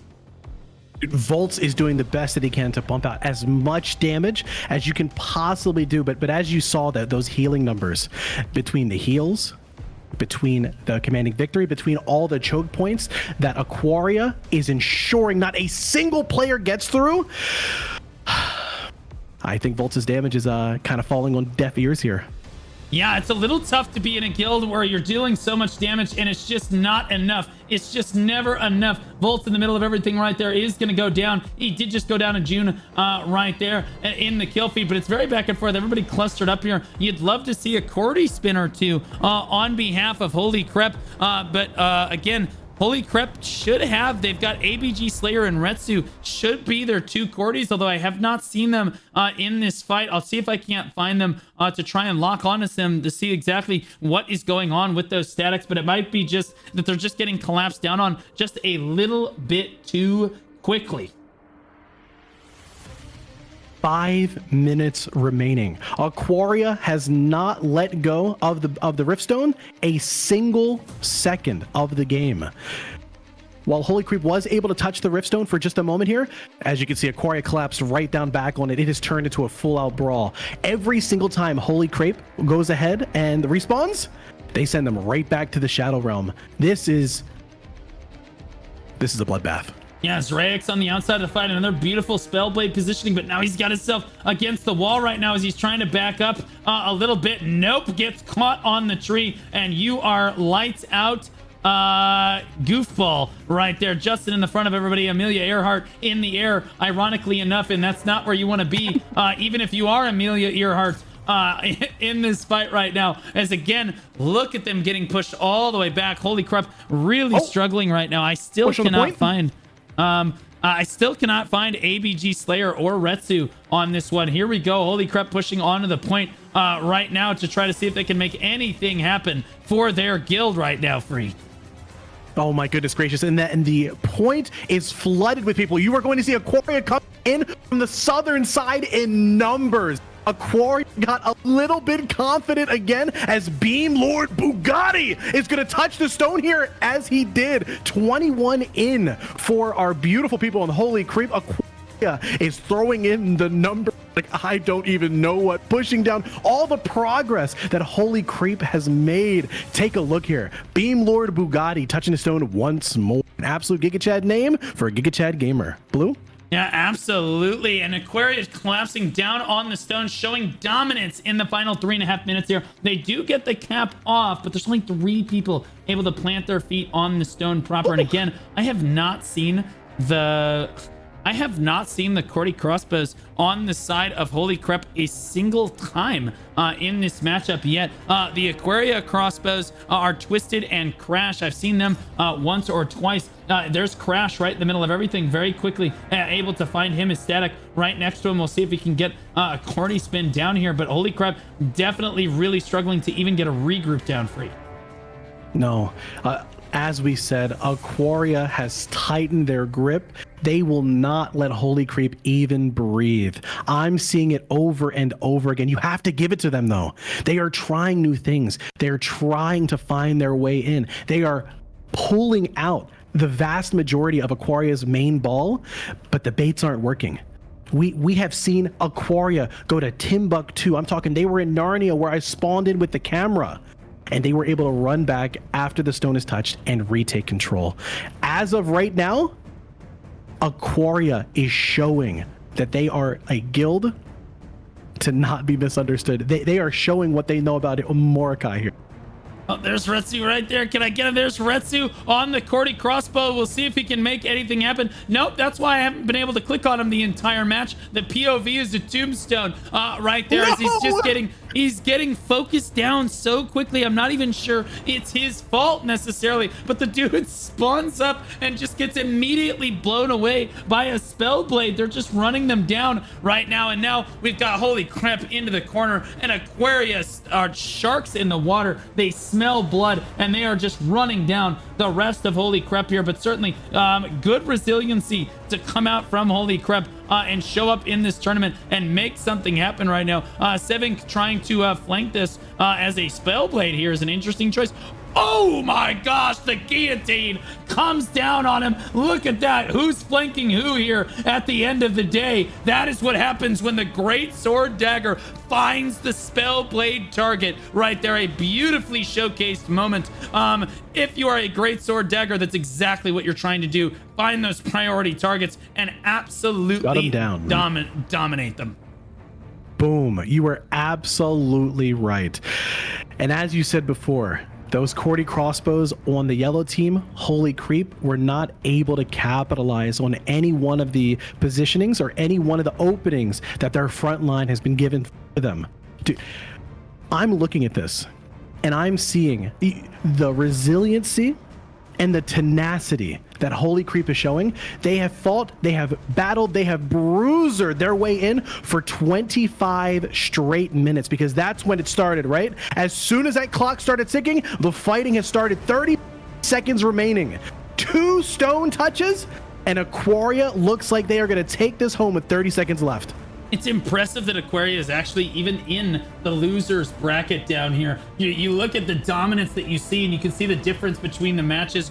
Bloodline, certainly a dominant guild over the top of Aquaria, and now Aquaria doing the same thing to Holy Crepe here. I believe I may have underestimated NA West, because these guys, bro, maybe I just hadn't seen the top, and I hadn't seen them bust it out yet. Aquarium certainly breaking it out. Do not want to be out of this tournament in this round. Sadly, we will see, that's the last time we will see Holy Crepe here defeats. It's an Aquaria kind of day. Calamity Zoki, Dark on Eel, Aegon Witch, or Anguish, Anguish. Okay, very funny. Kandorki, Twisted, and Sayonara, all of the top DPS in kills for the lobby. Almost a spear in everybody's hand right there, except for Twisted, who looks like they were the Cordy crossbow spinner right there. It does look like in terms of damage dealt, you see Volts right here. Who's the top? Yep, Volts, the top. Justin coming in at number 2 on that Gladiator on behalf of Holy Crepe. 4.3 million damage from Volts. Somebody Somebody get that guy's build because he is absolutely killing it. Tevin Staggers. Okay, yeah, just the solution is to have, a few $1,000 and then just be a god gamer. Izzy Bit number 2 on the Liberator right there. And then Dark on Steel number 3 in the match. Damage taken. The top tank of the lobby is named Vital. Then Castorice, Volts, and June in that order right there. The amount yield. El Boon, Tall Fang, Terra, Tao Bay, Thorazine, and Bell Gremlin right there. There was a lot of love in the lobby for Bino. Almost didn't see him. There he is. Had to spot him down there. Had to go look at 11.2 million on Bino, but a good fight for both guilds right there. But yeah, Aquaria throwing down the gauntlet free. No, you're absolutely right. They took that stone. There was a fight in the beginning, a small skirmish, and as you can see, Aquaria said, hey, this is our stone. You can look, but you can't touch. They did not give Holy Crepe a minute to breathe. Every single respawn, every single restack, they were on them. It was unbelievable the amount of control that Aquarius had the entire time. And you hit the nail on the head, by the way. Bloodline, who sent Aquarius to the losers bracket, is an absolute powerhouse, and that shows you just how strong Aquarius truly is here in this fight today. Yeah, absolutely. As we look ahead to our next match, it's good fights to both guilds. Great job to Holy Crepe and all of the members that came out and competed for them today. It does look like, oh boy, we have our final match of the day already ready to go. Let's take a look over at it. Finally, for the first time in this tournament, we have the Pineapple Premier on the Invoker server, rank 1 in their alliance. Rank 1 the seed in the tournament. Most people think they're gonna walk away with it here. 0 siege wins, interestingly enough, and they said they don't need to chat PvP because their prediction for the tournament is first. Those are some big words from Pineapple. And just to be clear, I've been on NA West for some time. Pineapple is a guild that is able to back up all of the trash that they speak. I want to be clear. That is a banger line. Imagine, I don't even got to talk trash. That's kind of an alpha move. I mean, it's kind of a power move, I'll be honest. That's crazy. Moving over to Eclipse, though, as you all can see, they are both on the same alliance. So I want to be clear. They fight together. They have seen through the sieges. They have seen through world PvP, and they fight together. They war games together. They are very familiar with both of each other's styles. And as you can see, Eclipse has humbly taken the second place on the server strength. As you can see, they've won far too many sieges to count. And most importantly, chat, GG NA West, baby. GG. Yes, sir. Honestly, they're starting to win me over a little bit. Maybe it's just because I just haven't seen enough matches of them, because every single match today has been close and has been an absolute banger on NA West. So I can see why they wanted a tournament just so badly. Let's take a look at the pick ban, as it is very interesting. For the first time in this tournament, we're going to see this map. It looks like Eclipse won the coin toss. They chose to pick Pineapple Band, Manticus, Leviathan, Adentis, and Pacolo, but they missed one. We're going to Digon. Chat, that is crazy. We have not seen Digon, as far as I'm aware, in this tournament across all 3 regions yet. This is an interesting map, but very one-dimensional. You will see in a moment, with a bridge running across the entire zone into a huge dais where the guilds end up fighting. It's going to be a very interesting match as the players start to fill the lobby. And again, this is an alliance kill here. Eclipse, one of the strongest guilds in North America West as well. So no slouch here. I think Pineapple here to make a statement. And a statement they are going to make. I've been so excited for this match the entire day, and to have the opportunity to not only cast for it, but to also see it firsthand. This is why they went last. This is literally saving the best for last of today's tourney. It's going to be amazing. Yeah, absolutely incredible. As we wait for just one more player to join the lobby, it looks like Eclipse is going to enter this one with only 46 players in the lobby here. As we're double checking all of the weapons here to make sure that everybody is playing by the rules. I'm looking at this composition. I'm seeing an awful lot of wands. 18 wands against 16. So honestly, Eclipse favoring a lot more healers. Despite having 2 less people in the lobby, they've still got 2 more healers. So like, again, just less DPS overall, I guess. I'm so very glad that you pointed that out. With the additional heals, you have unbelievable sustain. You take a look at those bows as well, right?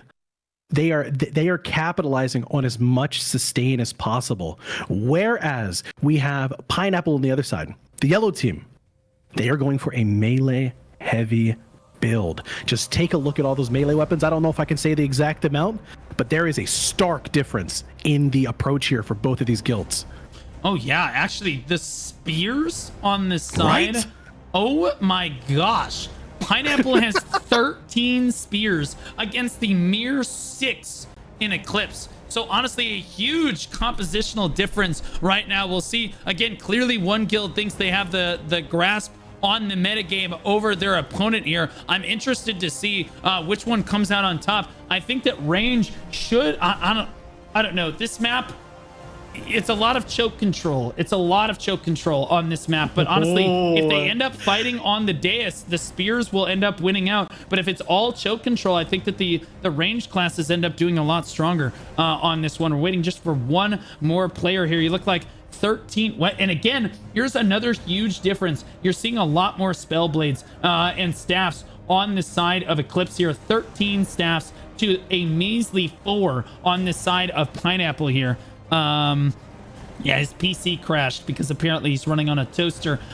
Forgive him for a moment. He's gotta smack the hamsters into shape so that they can power up his computer one more time. He's trying to get going, probably playing tank. Maybe his foot pedal, maybe his wheel disconnected, so he can't steer the tank around to the best of his ability here. But it does look like, if we look at the SNSs in the lobby, almost identical. 13 and 13, actually identical. Great swords in the lobby though. Pineapple with 20 great swords, so a lot of Crusaders at least in the lobby for them. But I'm also seeing a lot of Gladiators as well, which is very common across all 3 regions. The spear greatsword is super common setup. A lot less great swords on the side of Eclipse though.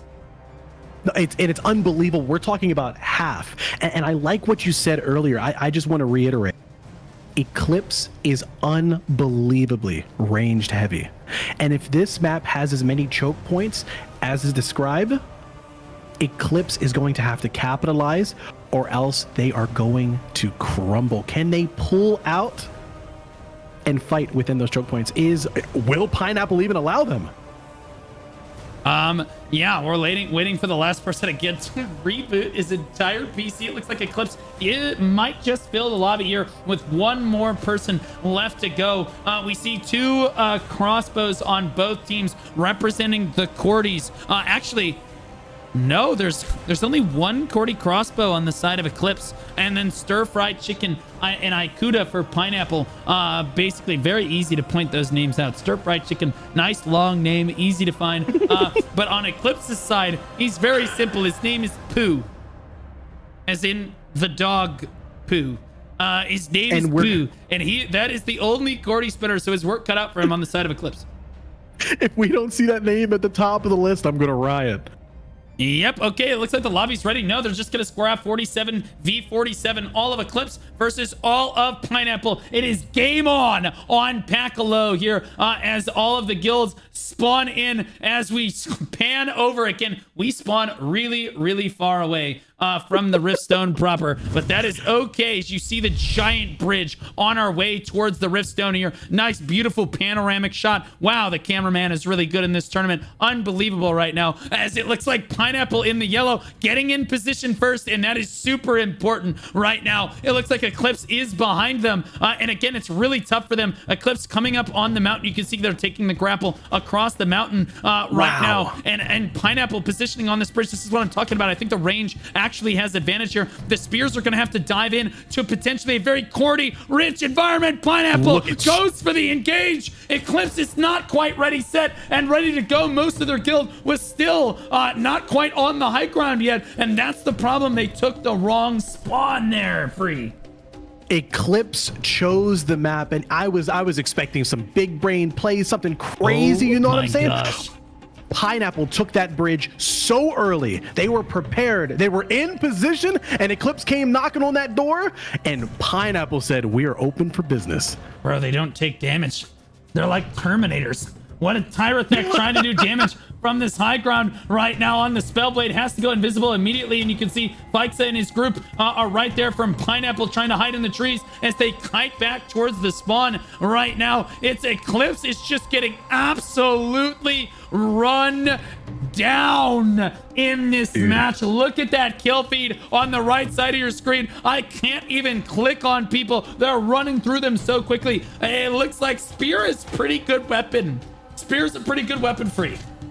Spear is unbelievable. We saw the difference in the melee versus the range, and I'm going to say Pineapple is showing just how strong melee is across the board. But good news is, if we take a look at the leaderboards, I know we're only a few moments into the game, Pooh is on the top. Oh God, there's no way that we see damage dealt. Yep, Pooh leading the way for Eclipse. Oh, they're going to try. This is a dangerous engagement right here. They're going to try to catch Pineapple unawares. Look at this. You can take this grapple all the way up over here, but Pineapple, again, this does not get you all the way to the stone proper here. There is another grapple that you need to take that puts you over the top of the bridge, but it's on the other side. The only place that you can go from here is swimming in the water.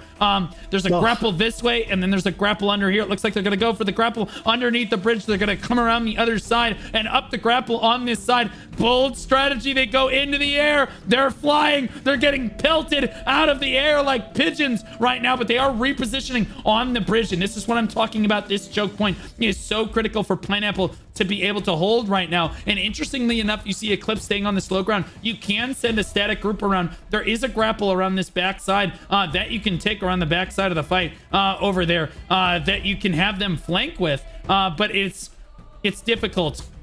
It's difficult to kind of come up on that other side.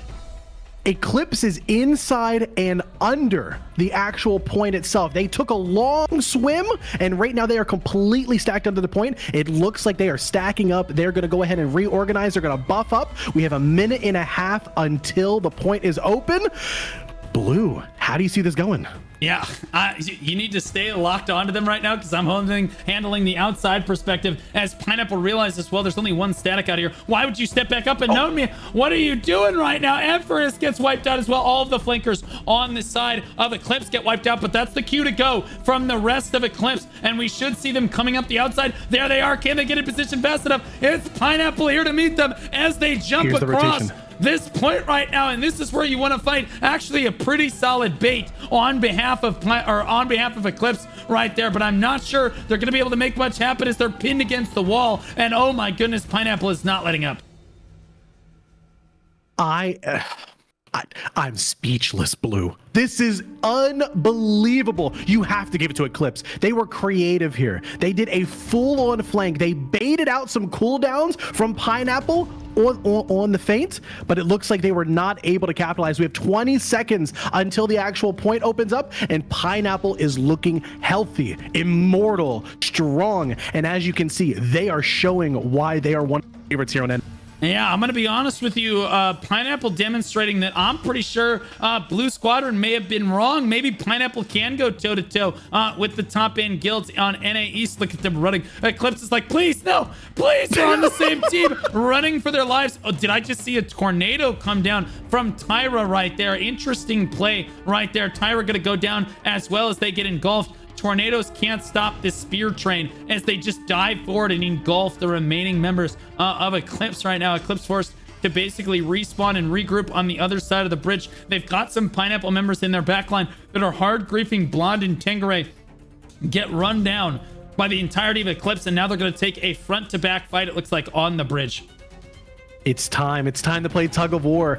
As of right now, it's like you said, right? Every single match we see all these complex, all these crazy movements.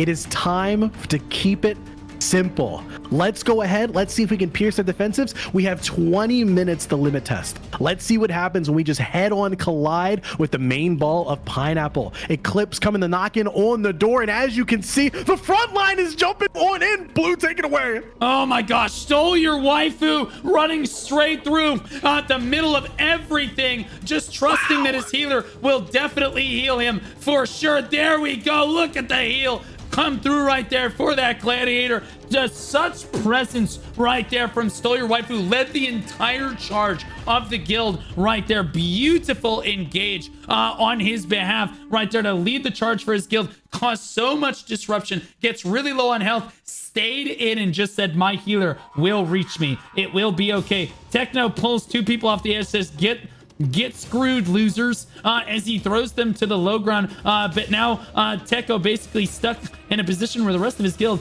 is basically getting farmed just off screen to his right. He can't really contribute to that fight over here. As a little bit of Pineapple overextending.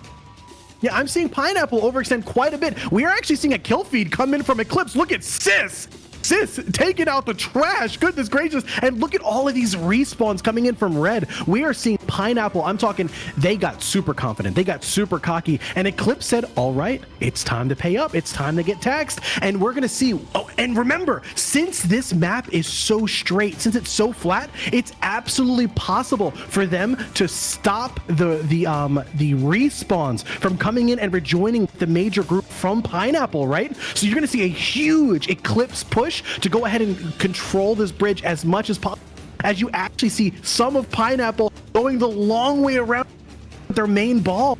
And right now, oh goodness gracious, Eclipse is actually dude, Pineapple is restacking just a little bit. It looks like we're gonna have a static or two right behind the bridge, knocking on Eclipse back tail as they continue to fight the main ball on the front. So it is an actual war on two fronts here shortly. Look at how many people are inside of Eclipse's ball.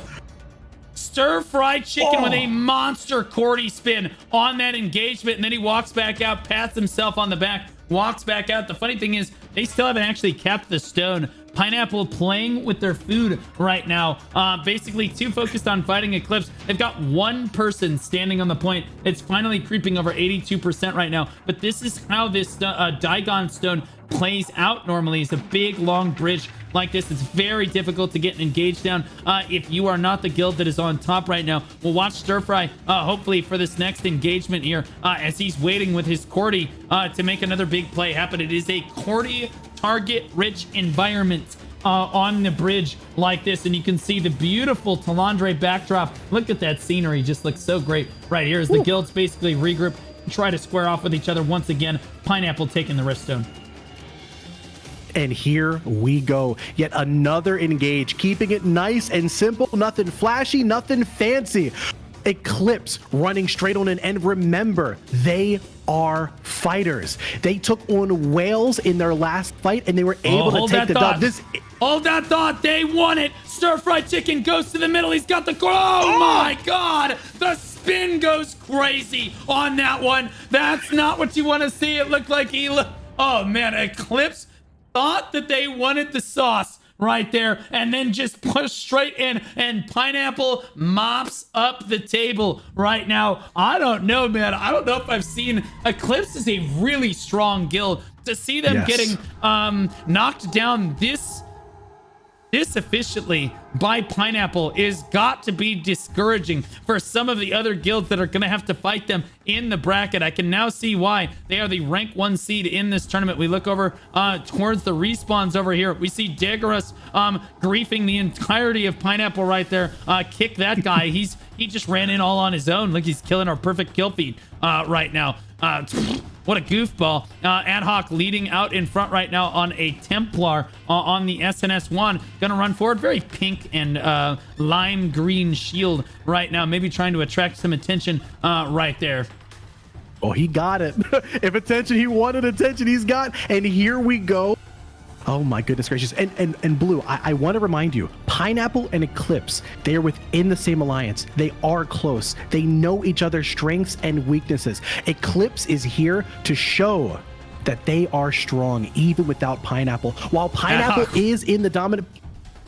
Where is he going? Sorry, I'm so sorry. Where is he going? Oh, there's a static behind them. Oh no, there's a both sides. Look at that pile. Look at Eclipse is bailing over the side. They get collapsed down on from both sides. It's one static from the right, the main ball from the left, and half of Eclipse just said, screw it. We're going over. Good luck, boys. It's like when you see a bear in the wilderness with your friends and you're like, you all stay here. I'm going to go get help. And then you just go running off into the wilderness like that. Eclipse, basically half their guild just bailed over the side of the mountain right there. Stir-fried chicken doing what they can. But it does look like that Effie did manage to get through. Oh, did I crash? I may have crashed.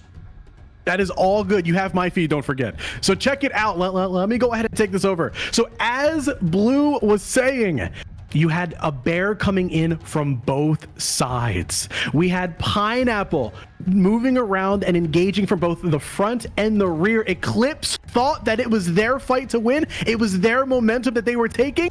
And as you can see, Pineapple said, absolutely not. Here is your answer. So guys, let's go ahead and continue here. Eclipse is restacking on the bridge, but as you can see, Pineapple doesn't even, dude, Pineapple is jumping in. Pineapple is being uber aggressive. And as you can see, there is still one static behind the entirety of Eclipse. Are we going to have a repeat of history? It looks like we are. Look at this kill feed. I am not seeing a single Pineapple on the death side. I am only seeing Pineapple absolutely wipe Eclipse. Oh my goodness gracious.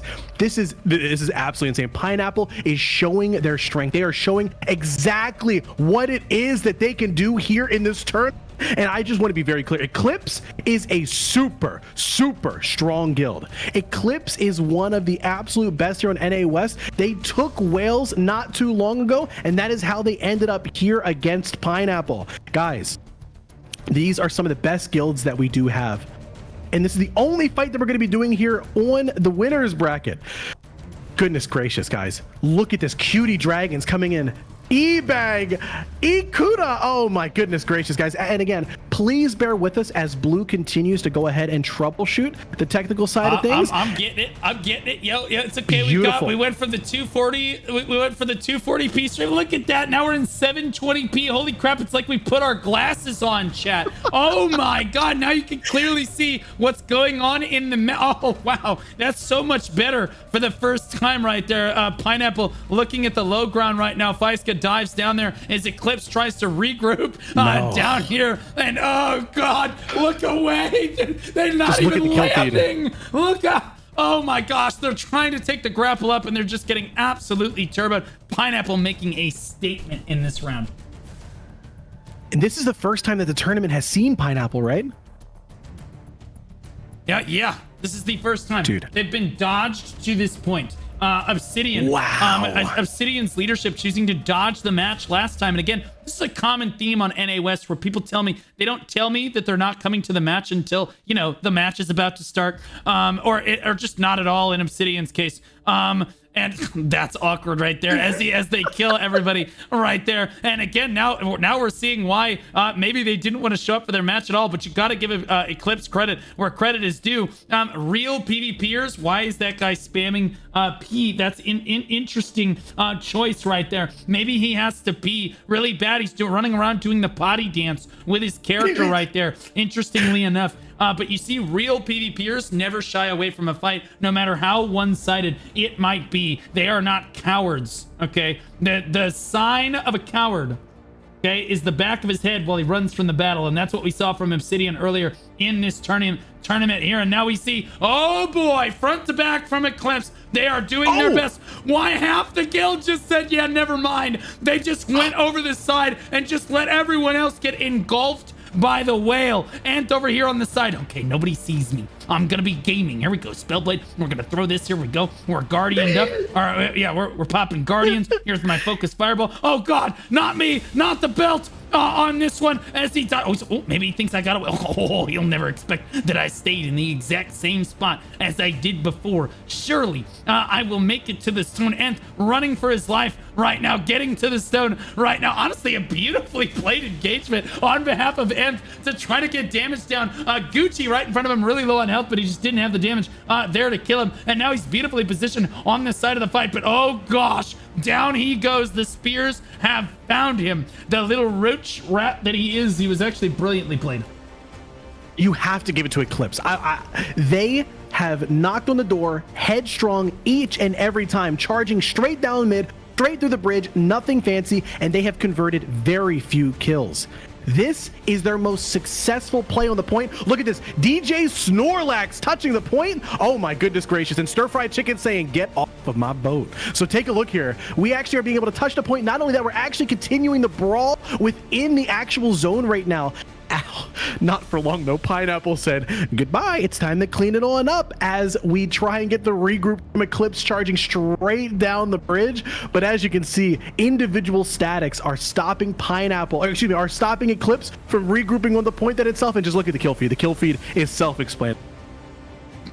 Pineapple is showing why Obsidian dodged. Yeah, Mog Bobo over here on the Templar, beside himself, not really knowing what to do on the point right there. As he runs around, his entire guild is being killed off screen. I don't know, Mogo, maybe you should go help some of them.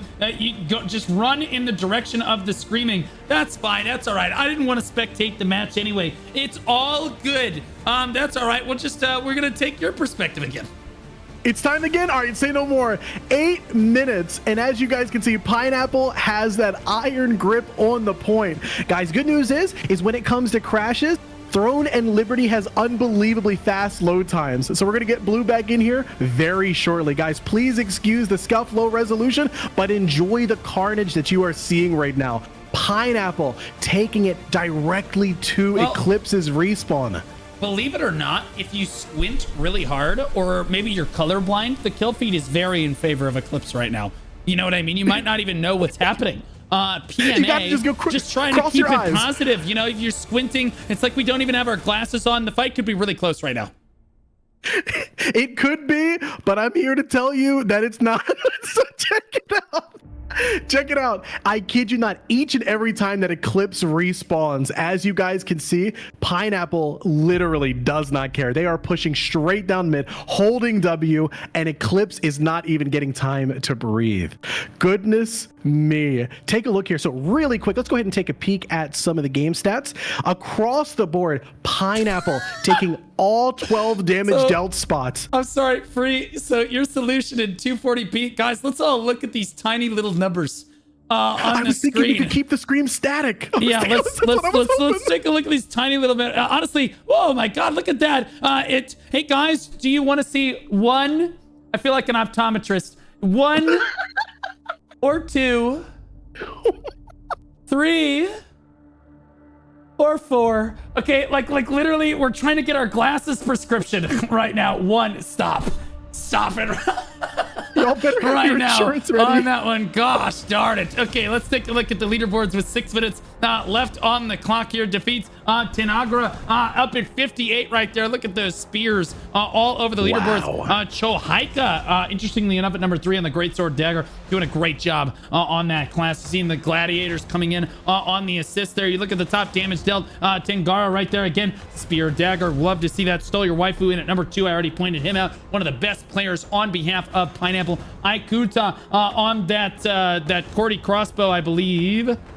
Yeah, the Cordy crossbow right there on Ikuta, and then Monkey in at number 4 with that that Gladiator class damage taken. Very Eclipse favored, although honestly the top tank in the lobby is still Dagnaris. Pineapple saying no, we want to have the most damage taken too. We want to be the top of every leaderboard. P-Boy, interestingly enough, the 92.9 million damage. What is going that? What? How? That shows you. Wait. What? P-Boy. Okay, all right, hold on. I gotta find this guy. What is this guy doing? The overstack is crazy. The stat pad is insane. Even if you're padding your numbers. Even if you're padding your numbers, 100 mil in a game is actually ridiculous. Yeah, I had him for a second and then he disappeared. I don't know where he went. He's in the middle. He's just healing his whole yeah, there he is. I got him. Okay, here we go. All right, so now we're locked on to what is apparently the greatest healer that has ever played Throne and Liberty. At least you would think so by his stat block on this one. He's throwing the heals out right now. And again, it doesn't look like he's doing anything particularly different. He's just keeping his heals stacked on every single member of his party, and he's not under any pressure at all as Eclipse really struggles to kind of get through right now. He doesn't have to put himself at risk. He's just constantly making sure he's got Nature's Blessing stacked on literally everyone and always making sure his heals are up. But honestly, again, I've never seen a healer. This dude's going to break 100 million. Yes, he will. 5 minutes remaining, or excuse me, 4 minutes remaining. The point is completely empty. There is not a single person on the point, Blue. As I say that, Cooley Cool as well comes back just to see what's going on. You know what I'm saying? Yeah, absolutely. He always got a Cordy wand. I don't even know if these numbers would be possible without the Cordy wand, to be honest. And then an Arc of Lunar Radiance is pretty standard for Seekers basically around the world right there. But absolutely super impressive showing by Pineapple here into the final 3.5 minutes of this lobby. This guy needs to put together a build for all of us. We'll see here. But Pineapple showing why it might just have the best players in the world on this one. As again, you don't see stats this padded against a guild as good as Eclipse unless you are just that good. Exactly. 3 minutes remaining.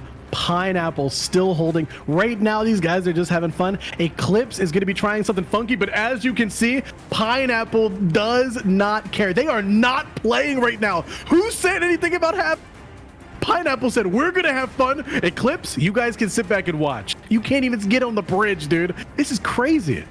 This is absolutely nuts, especially since Eclipse, I think, is one of the better teams in NA West as well. Correct. And again, they're all in the same alliance, which leads you to believe maybe we should split this alliance up so that we can have some good fights. I don't know, like it's just a suggestion. I mean, like I'll tell you right now, at NA East and EU, we're like, nah, we don't want to put all the best guilds in the same alliance like this. On NA West, they're like, screw it. We like winning. Winning is good. There you go. That's how it's been since day one, man. The strong stay strong together and the weak just get absolutely crumbled, decimated, demolished, whatever word you want to use. 2 minutes remaining and Pineapple is still holding on strong. Oh yeah, no, that's at this point they're honestly going for a clean shutout against Eclipse right now, as I don't think, to look at them desperately going back to kill one person. They're trying to get Goo the hell out of here. Oh, nope, there's the rest of Pineapple, right? I mean, rest of Eclipse rather, coming in on the other side. They're trying to keep them from camping even a single time, as I don't think that Eclipse has even been able to touch the stone the entire time. They've interacted a couple times, but I don't think actually gotten it up. Philly Hunt running towards the stone. There's the interact. Can he get it off? They don't. No, never mind. No! He says, get out of here. Get over here. Right there, Philly doing what he can, and now the rest of his distractions are gone. Now, honestly, at this point, Philly isn't even the front line for his guild. Philly's guild front lines for him as a distraction so that he can run up to the stone and try to interact with it. As Pineapple basically wades through the rest of them. It looks like a scene out of Ender's Game. What is this guy doing down here? This Tyra thought no one would notice. I see you, Tyra, the coward. Down in the, yeah, get up there, down in the water, while the rest of his guild all died, and now Tyra caught. Animation right there. Alpha, not so alpha anymore. Right there, gets blasted away. Tyra, oh, good night, sweet prince. Right there, Tyra at 1 HP, finally gonna go down. He says, see, this is why I was hiding under the bridge. As it's 37 seconds left on the clock, the final engage comes through for you, and Pineapple making a statement. It is all Jover. You're absolutely right. No touches of the stone. Completely one-sided engages. And I just want to be clear. We need to give it to Eclipse. Eclipse showed up. They continued to push. They did everything they could against Pineapple. And Pineapple, they are showing their strength. They are showing what NA West is best at and why we are a group to be trifled with. Yeah, absolutely. And again, showing up, the very important part of NA West, because there's a lot of guilds that do not like to show up, but again, they don't like to tell me that they're not going to show up, which is super fun to deal with. Tangara right here, 79 kills for Pineapple on the Spear Dagger. Clearly mastering this metagame. A crazy amount of damage done from the daggers. Chohika, very interestingly enough, on that greatsword, daggers right there with the Tevin daggers. Assists right here again. Tangara stole your waifu. Let's see defeats. Who's the highest defeats on Eclipse right here? It's Jackie Everlast. And then Jackson, Sis, Aerials right there. Again, on the Liberator, interestingly enough, Jackie Everlast on that spear dagger. Damage dealt in the lobby. It looks like Tangara once again. He come down here to the Eclipse. Jackie Everlast one more time. Jackson down here on the Liberator as well. Damage taken in the lobby. Dangerous. Or Dagnerous, rather. The top, Pineapple not even letting Eclipse have the highest tanks in the lobby, which is not something that you see every single day. Amount healed 120 million. That's crazy. Almost I've never seen that. I've never seen anything even like half that high. I haven't even seen half of this. 120 million. Is that even no kills, by the way? What a loser. Why do you need kills if your static is immortal? You look at these heal numbers across, by the way. Look at all of Pineapple. I want to be clear. They had the damage, they had the heals, and they had the stacks. You take a look at those kill feeds. I wish I had a replay of just the first initial kill feed, and you would see yellow. Excuse me. Red killed. Out of every like 30 Eclipse killed, there was one Pineapple dead. Unbelievable. Yeah, Johnny Kupo number 2, Chicken Dot number 3, and Evokin number 4. They all managed to pick up 1 kill. Sadly, P-Boy just 2 garbage at the game to get a single kill in the lobby. What a complete loser on this one, if I do say so myself. On that one, but again, clearly he was trying to stack the crud out of all of his healing buffs, basically the entire lobby long. So crazy high numbers. Now I bet we see NA East come out, they're gonna be like, you know what, we can beat that. I guarantee you somebody on NA East is like, I'm gonna beat that.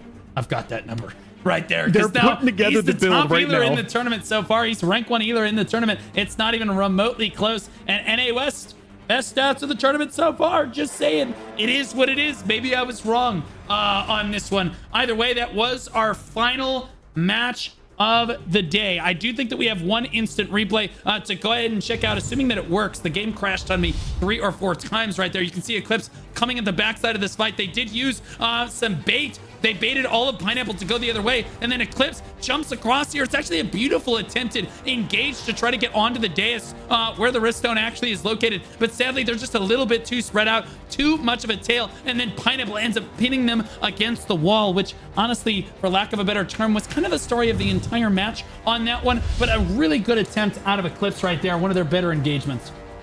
That was an exceptional play. And you think of the start of the actual match itself, right? If Eclipse had any hope on winning, and I bet you they knew that, that's why they tried to take them by surprise. That's why they wrapped around. They tried to catch them off guard and off balance in order to capitalize and get as much control as possible as early as possible. But as you can see, Pineapple didn't care. Yeah, no kidding.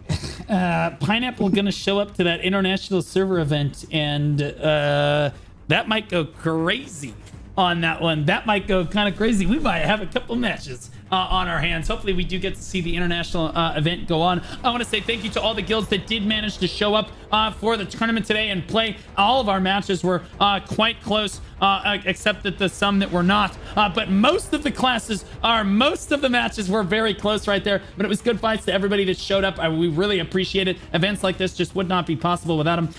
One person, guys, one group, we need to give a huge WAGS in chat, as we really appreciate Amazon Game Studios supporting the tournament with the prize pool, the shout outs on social media, the unique drops every single week, really hyping up the tournament overall for everybody and making the event possible here for everybody. So WAGS's right there across the board. Really appreciate that. Apparently it is Ad Hoc's birthday.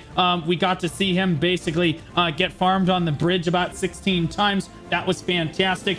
W Ad Hoc on that one as well. Appreciate my mods.